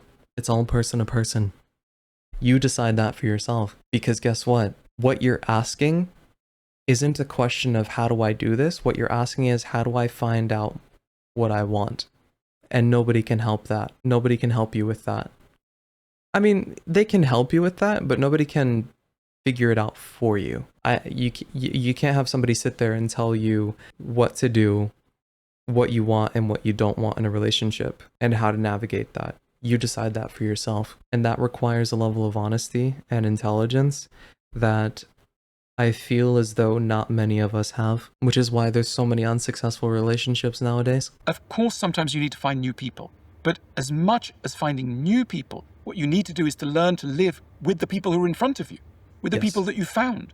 Many of us have already found a good enough partner, and yet we throw them in the bin because we are taught by romantic culture that we can always find a perfect person with whom it will click immediately. And this is such a destructive idea. If you think, you know what, the work starts here, the work starts when you have a problem, then you roll up your sleeves and you think, okay, well, I know that It's an opportunity for more understanding. It's an opportunity to figure each other out even more. It's through that discomfort, through those discussions and through whatever problem there is that you potentially find an opportunity to deepen your connection with one another. Sometimes you need to go through the filth in order to find the beauty. broadly think this person's a nice person. Now we're going to work at making sure that it can work. And so we're going to talk and we're going to take this problem apart. We're going to become like engineers who've got a malfunctioning machine. We're going to Yes. sort it out. This sounds unromantic, doesn't it? Imagine saying, in order to make my relationship work, every evening I have to talk for an hour. It's Really patient. I'm sorry. It's understanding your emotions rather than feeling your emotions to the point where you react on them. You still make space to feel not only your emotions, but your partner's emotions, but you're also observing them with your partner. So you're both trying to, like he said, act as engineers. Observe the machine being the relationship. How does my partner feel? How do you feel? How do we both feel? What are the differences? What are the similarities? And what can we try to understand and compromise and think about even more whenever another issue arises? Like sometimes you'll have multiple issues, bam, bam, bam, bam, bam, that you need to hash out simply because you found one issue. But that's like finding a really bad root circulating all around your garden. Sometimes you need to pull out all of those weeds just so that you prevent yourselves from crashing in the future. Ways. You think, oh my God, go to Vegas, find someone easier. Well, good luck Find to someone you. easier. Just as quickly as you got them, they're just as quickly to be losable. Maybe you'll find that person. But for some of us, especially some of us who've come through difficult relationships in our past, we may need to go and do that kind of excavation. Maybe that's fine. Yeah, he's right. Going out and finding someone easy could work. I don't know. I was making a joke, but sometimes nothing is guaranteed in life. So yeah, you can find somebody pretty easily, or maybe it'll be really difficult, or maybe you find somebody easily and it was completely doable, but it didn't end up, the relationship went messy anyways. Anything can happen, is what I'm trying to say. I think that a good enough person is someone who will engage with the business of working towards compatibility. That Yes. they won't assume that you are wrong just because there are problems. They will know how to repair crises. They will know how to be curious. They will know how to listen. They will know how to be patient. That is compatible with all sorts of problems. Sexual Yes. problems, relational. Yes. That level of thinking is the playbook. That's the architecture. That's the web that you have to create for your machine to work.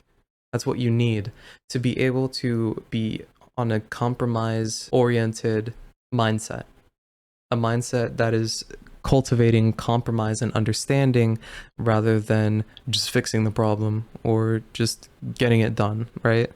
It's for an honest and authentic want at the truth, at what is real, at what actually is going on. Problems, administrative problems, doesn't matter. You can work through them. So the wrong person is someone who stonewalls, who always blames you, who blanks out, who says, it's not my responsibility, or, it was easier with my ex, and, why are you so difficult, etc. Both you and your partner don't want to be this. You want to be the one before. This is what everybody should strive to be. Somebody who's willing to compromise and understand, and somebody who's willing to, or somebody who's geared towards the truth. None of this whole, you're wrong, I'm right, none of that. None of that. Like, why do you feel that way? Well, this is how I feel. I'm trying to understand how you're feeling. Why do you feel this way? Well, what about this? Oh, I can see that because I deal with this, this, and this. Oh, I get what you're saying because of this, this, and that. It's just about going back and forth and playing that chess game. With all sorts of problems, sexual problems, relational problems, administrative problems, doesn't matter. You can. Yeah, that chess game is important.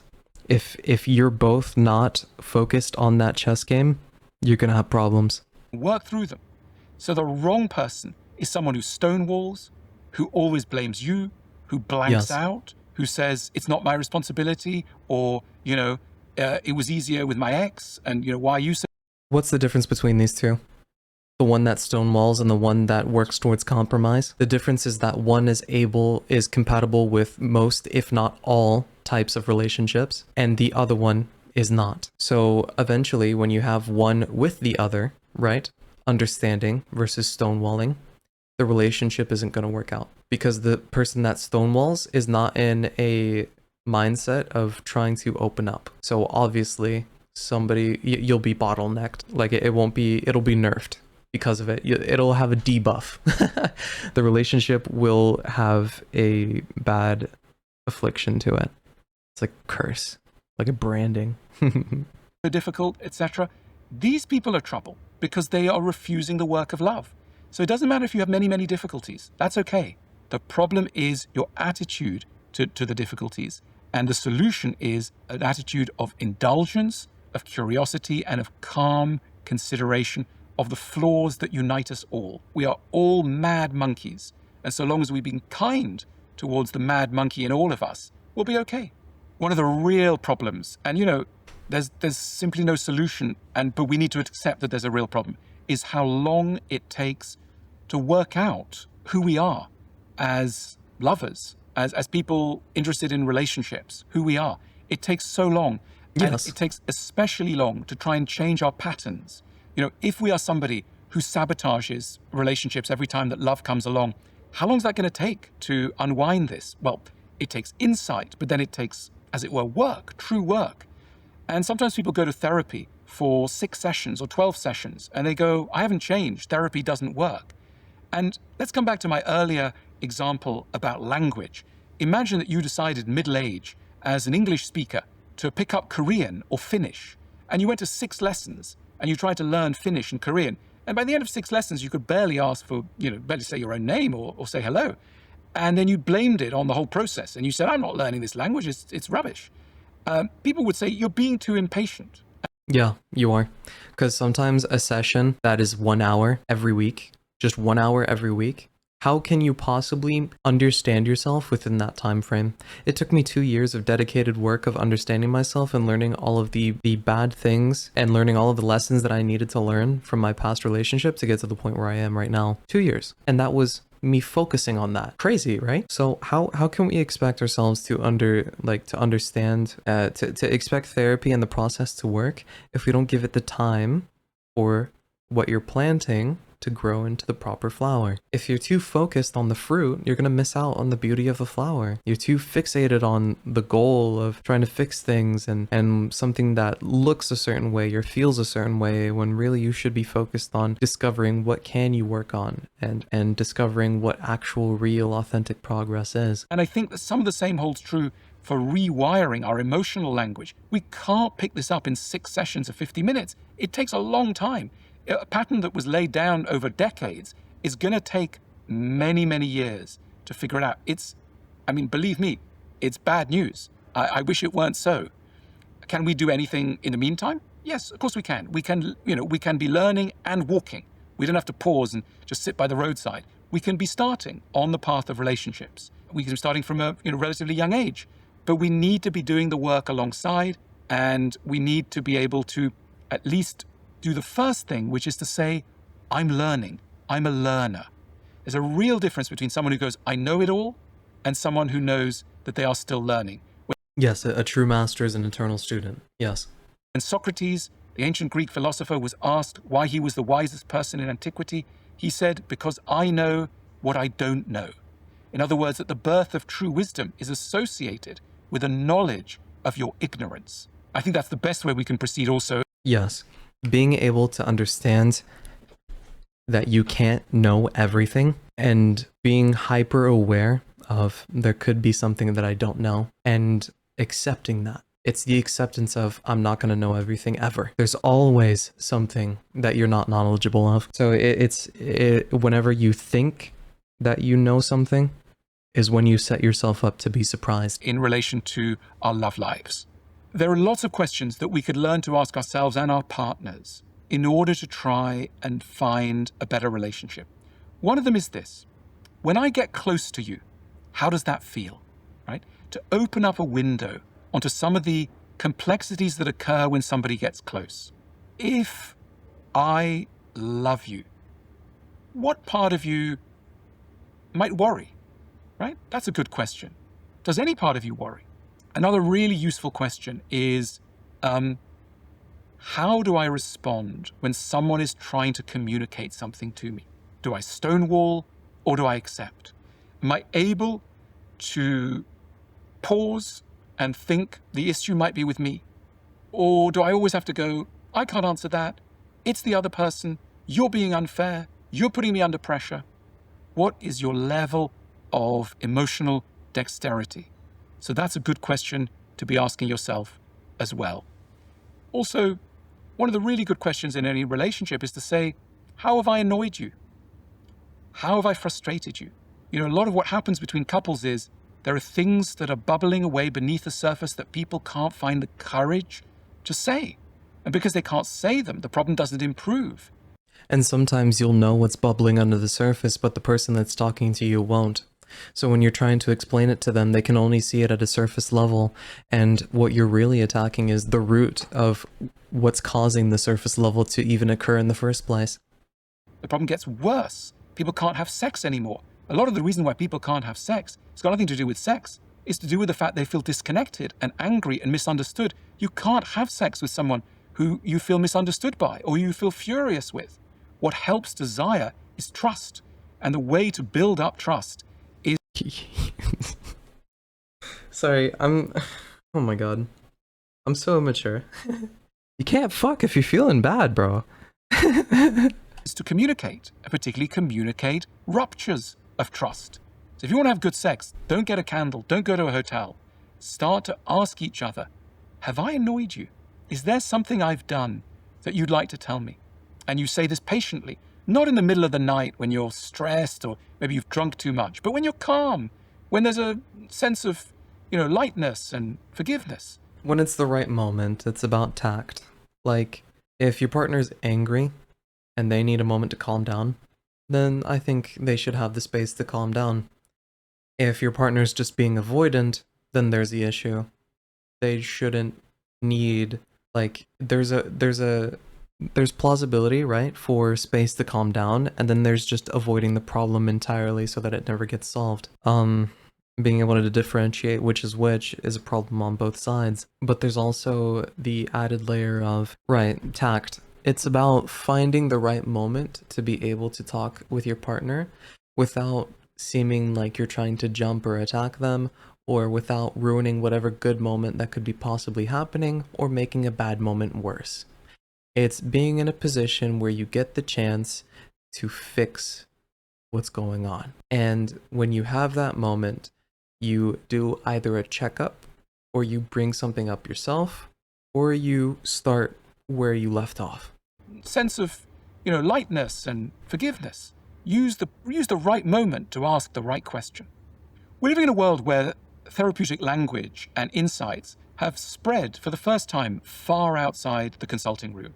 There is mass adoption at a superficial level of therapeutic language. And the area where we find this most obviously is social media, and in particular Instagram, which is enormous. It's an enormous force in the world, and it has brought up a generation, I'd say, to speak in pseudo or vaguely therapeutic terms. I don't mean that as an insult. Some of these insights have been fantastic. He's saying that a lot of people are grandizing what a proper relationship should be about.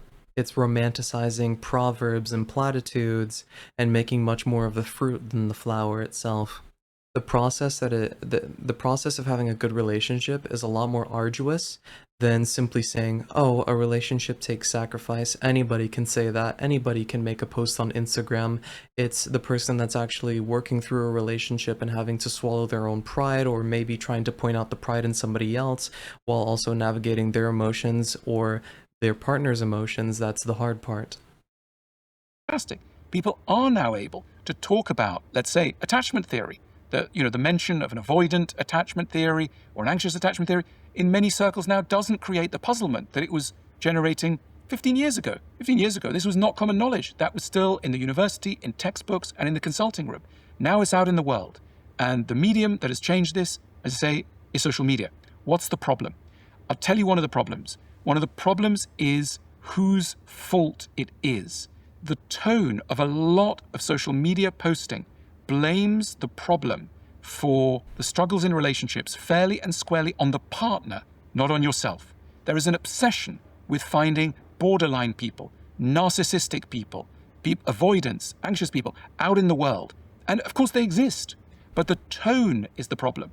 The tone says, get out, these are red flags, and everybody that you're meeting, the reason why you haven't made a relationship work is because these people are unbalanced psychologically.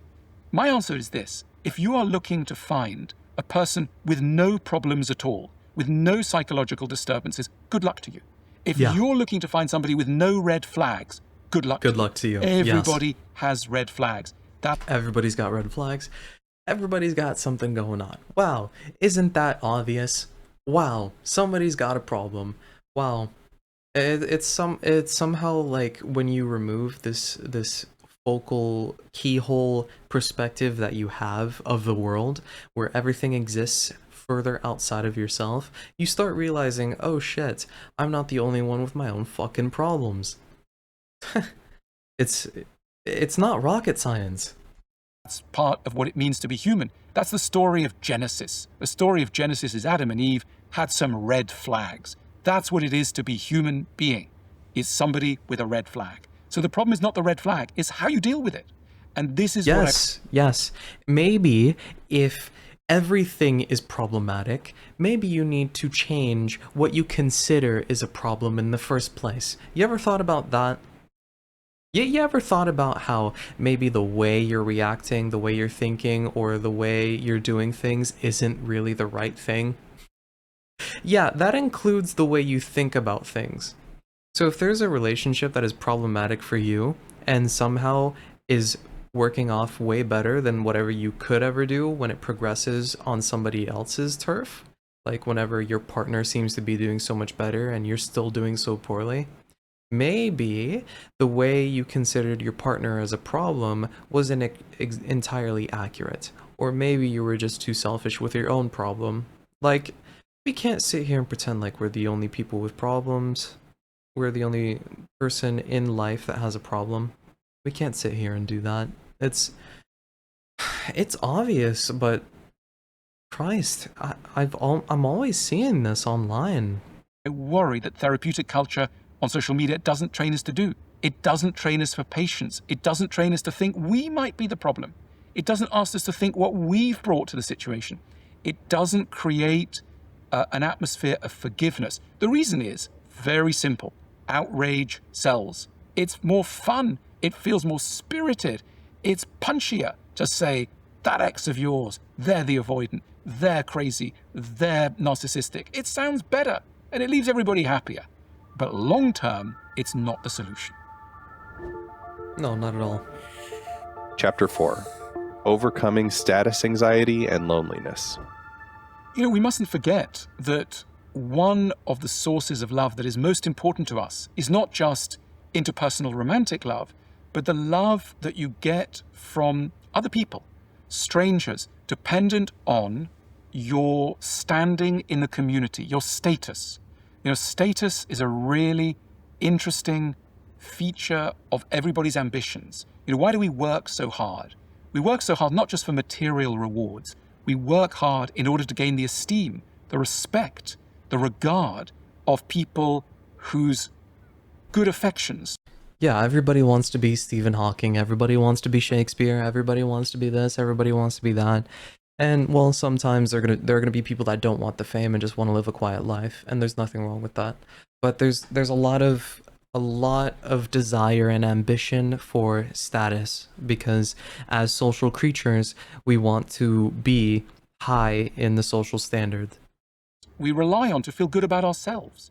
If you said to somebody, you've got a choice, either we'll give you $10 million a year, but every time anyone sees your face, they'll go, oh my God, I hate that person. They're awful.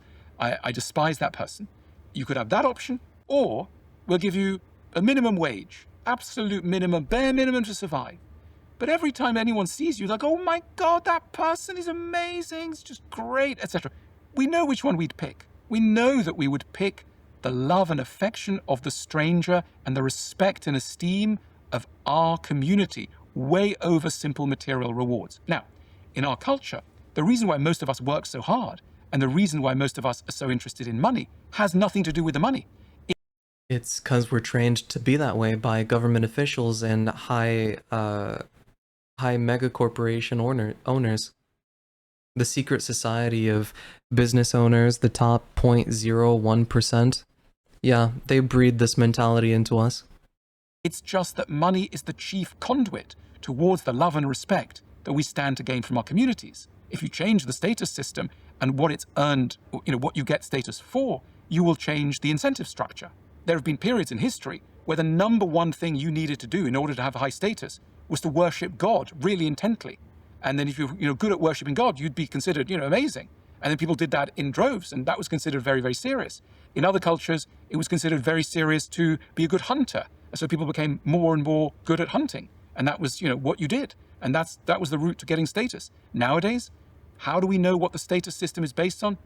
We know it because of a very simple question that any stranger will ask us within normally 30 seconds of meeting us. What do you do? And according to how you answer that question, people are either going to be really pleased to see you, oh, great, we must hang out, or they'll leave you alone by the peanuts and they don't want to know you. We're living in a world of snobs. A snob is really anyone who takes a small part of you and comes to a global decision of what you're worth and how much love you're worth. And that is the reality, the brute reality of the way in which we live in society. We will be judged ruthlessly by our careers, by what is on our business. And that's supposed to happen. We can't sit here and control every judgment that is being hurled at us. That is a great way to get yourself stressed. Expect to be judged and expect harsh judgment because you can't control it. But you can control how it affects you. Whatever judgment it is, only extract what's really true. What you know is true or what you may have found out is true. It's just all about trusting who's telling you and trusting your own intelligence as well. If somebody's just hating on you just because they're hating on you, then yeah, they're not really worth anything, are they? Not in my life, at least. But if somebody is like a friend or an acquaintance, or they're a really you're warm with that person, you know them, you're sociable, and they're respectful, and they're pointing something out that they noticed as a polite, like, as just something to bring to your attention or something else, like the way they go about it and how you stand with them is very important. If I don't know somebody and they're just a faceless person, or if somebody's a really bad person and I'm not at a good social standing with them, then obviously I will only evaluate the information. Is their information rooted in reality? No. Then their words mean nothing to me. They're about as effective as the air I breathe. What? Oh, they matter as much to me as just the air that I breathe. I'm just breathing air. That's it. There's nothing there. It doesn't exist. Card. And we will be given love, status love, not romantic love, but status love. Maybe romantic love too, that's another consideration, but generally status love according to how impressive we are in the field of careers, It's why we work so hard. It's why we're so panicked about careers. And it's why there's such despair when careers don't work out. We're losing not just materially, we're losing our sense of our good name in the eyes of society. It's very brutal. I think older societies, pre-modern societies, had some built-in safety valves to try and protect people from that unitary sense that what you are worth is what you do, that you are what you do. It's always been somewhere there in the system because we are material creatures. We do depend on material goods. So it's always been there as part of the mix. But other cultures have softened this in a way that ours no longer does. They've softened it in a number of ways. Firstly, through religion, through the mass adoption of religion. And the interesting thing about religion is generally the gods that people have worshipped love people not for what they do, but for who they are. They look inside your soul. And that's a vital defense mechanism. You're giving unto Caesar what Caesar wants, and the rest is up to God. And that gives you a sense of freedom. It's like, well, I may not be performing so well in my career, but I've got an alternative route to love and affection. That's a huge defense. The other thing that really protected people was isolation. We are one of the first societies to be constantly surrounded 24/7 by other people. We live in vast cities. Most of the world's population now lives in a city. That wasn't the case until a minute ago. This is very new. When you don't live in a city, what do you live surrounded by? A very important psychological tool called nature. Trees, rivers, forests, grasses, insects, animals. What on earth has these things got to do with love? Well, what they do is they break that unitary system where you are worth what another human being defines you as being worth. When you're surrounded... Yeah, funny how when you're not surrounded by so many humans, you start understanding how little humans really matter.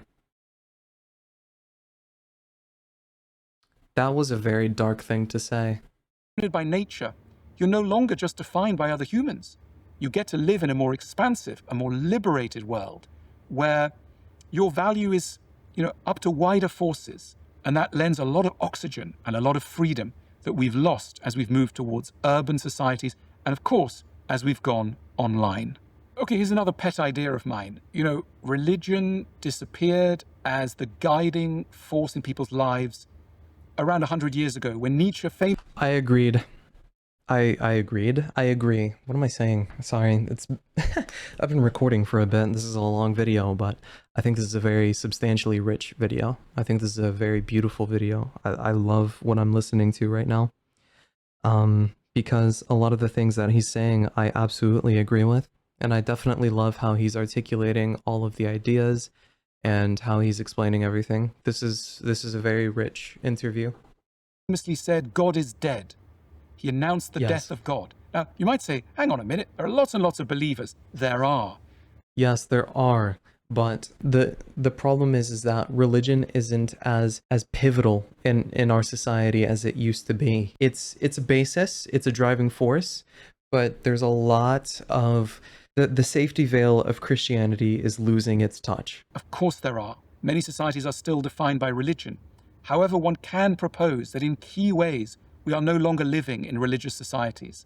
We are living... Yes, mostly because most of the things that are popular today, and like we're breaking rules.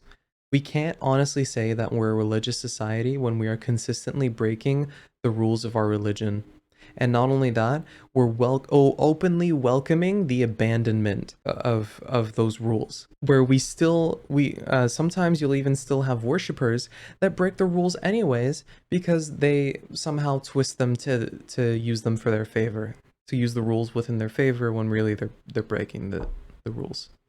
In modern, secular societies that are based around romantic love, status performance, material goods, a denial of nature.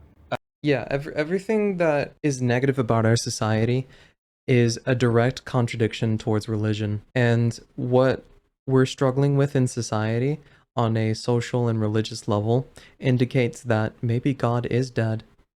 Maybe Christianity, maybe Islam, or maybe religion in general isn't enough for a human being as much as it used to be. Now we're getting to a moment where we're becoming more aware, more intelligent, and we're asking even more questions, and the faith is shaken.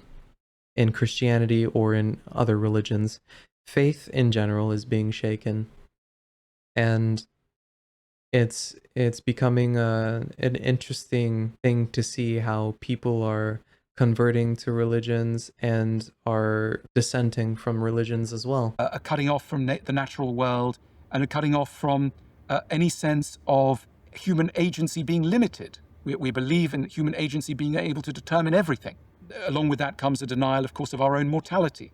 How would we start to do something about that? Well, I think we need to look to religions for answers. Religions have worked it out. I think that. Yes. Oh my God, he's bringing up such a good point here. Listen, I should have said this. Wow, I can't believe this is a really important point. So just because, let's say you're atheist, it doesn't mean that there's not good lessons in religion.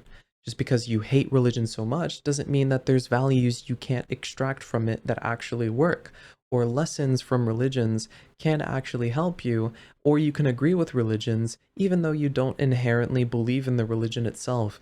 There's so much rich values and lessons and things you can get out of different religions and different philosophies, but you need to approach it from a grounded and understanding level, one that is comfortable with maybe hearing something that you won't like, but needs to be fairly judged anyway to see if it's true or not anyways. Just because you disagree with it, just because you don't like it, doesn't mean it may or may not be true or may not work better for you. It's setting aside your personal judgments and biases and understanding what's authentic, what's truly real. I think a famous philosopher that coined this is Bruce Lee. Take what's useful, discard what is not, and then add your own. We need to steal from religions and to institute in secular culture many of the maneuvers and safety valves and genuine insights that religions were brilliant at. That, what I feel like, is what philosophy is supposed to be. Philosophy is the extraction of values and thought from not only yourself, but within others, and even material and the world around you. Whatever it may be, I feel like philosophy does a really great job at teaching you these things. Delivering. For example, we need to break bread together. All religions bring people, strangers, together to break bread from different communities in order to lessen suspicion.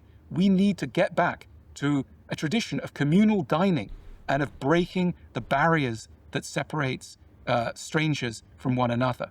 We need also to talk with intelligence and intent about love and about our capacity and possibility of loving better than we do, of reminding ourselves that we need to make an effort around love. This is part of why having a job is so difficult, because when you're trying to be oriented with authenticity and working as a team, well, you're functioning on a level that's different from the rest of your peers.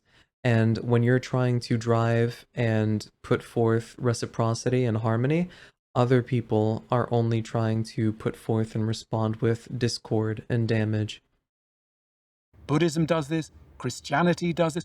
All the main religions emphasize not just that love is important, but that love is hard. And we need a little bit of that. Religions also, almost all of them, have created spaces that are separate from the spaces of commerce. Spaces that are beautiful, spaces that are peaceful, spaces that bring people together to create a different kind of fellowship, one more guided by. You need a grounding space like that. The temple, the church, the cathedral, whatever it may be, wherever you commune, a silent and grounded space to navigate things, whether it be yourself, somebody else, or whatever situation it may be, whatever it is, you need a place like that. A place like that needs to exist. Whether it's your own room, in the park, whatever it may be, you need to have your own space where you can commune with others or commune with yourself silently. Spirit of friendship and kindness and vulnerability. We need to replace our temples and churches with secular buildings that aren't just going to be shopping malls and that aren't just going to be car showrooms, but the places that will bring people together, the most beautiful community centers imaginable. still need to be built, and I'd love to see them built. I would love to see that built too. We think we're alone in being alone, and we think there is shame that attends to admitting how alone we are.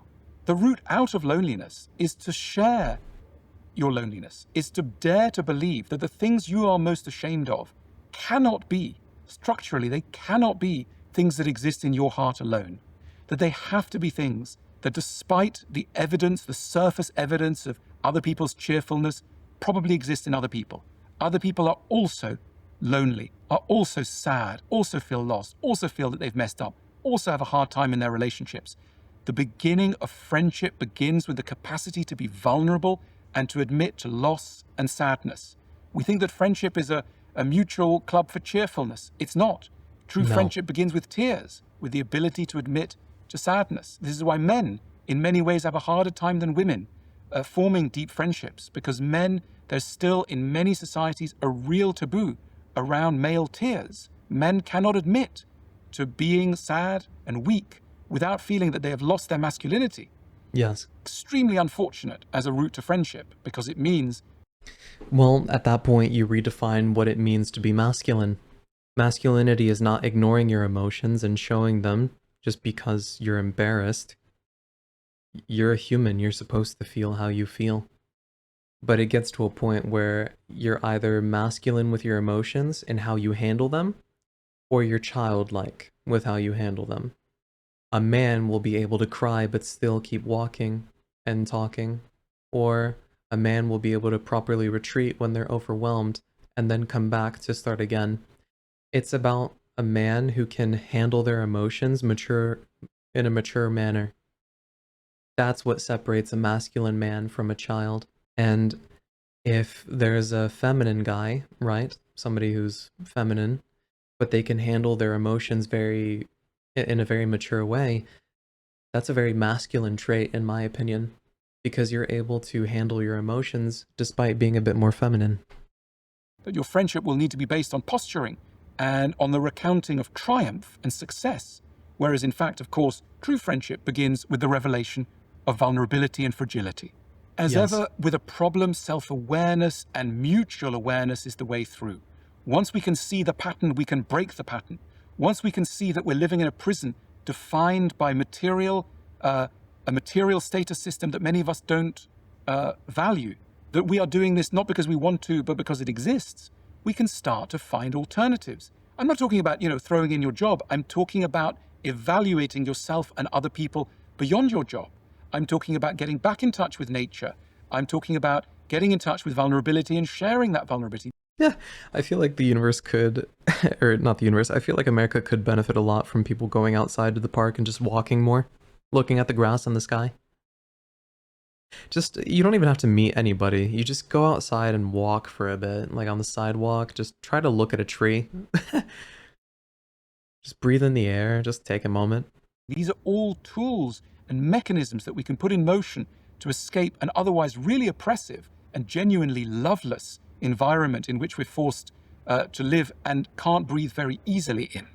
You could define love as the quest to overcome isolation and understand someone else and find understanding by someone else. It is the... There's also something that I want to point out. We're too fixated on the complication of life and society and culture in general and love itself. But at some point we need to stop saying, oh, it's so complicated. It's complicated. I get it. It's complicated. Look, no matter how complicated it gets, you still need to figure it out. Just do it. It's so complicated to navigate human emotion. Just do it. It's complicated, which creates a degree of passable understanding and tolerance, and it creates a level of patience when you understand things are complicated. But just because you understand it's complicated doesn't mean you don't work on it, or you don't do it, or it's this massive force that you have to go through. Just as the problem is complicated, it's only complicated because you're able to identify it. If you can identify that it's complicated, it means we have the capability of understanding complicated situations. At least some of us more than others. Right? But we can't say constantly that this is complicated and not give ourselves credit. It's complicated, but we're complicated too. The way we think is complicated too. what we do is complicated too. So it's just about understanding that, yes, it's complicated, but so are we. The most noble and the most complicated of goals. If anyone can reach the end of their life and say, I've loved properly, I've understood and been understood, I've helped and been helped, this is a life well lived. We don't need to achieve I that believe and much agree with that that. is splendid in the material world or in the world of insight in the humanities, insight in the sciences. What we really ultimately need to do to make our time worthwhile is to have built a bridge to another human and to have opened our heart and have seen theirs with respect and humility and generosity. That truly ultimately is the definition of a good life. I agree. Yeah, a good life is being able to say those things. I definitely agree with that. That's beautiful. I'm so glad that a video like this is out there. 12 days ago. I don't think I've seen a more important video about love than this one. It's crazy to me how throughout all my life, this video could have solved a lot of problems. I think this is a very important video for our society today. I love it. Man, thank you so much for watching. It's been a 2-hour video, or a 2.5-hour session of recording, as you can hear me over my stumbling. Thank you so much for watching. Like and subscribe, and please look out for my next video. See ya.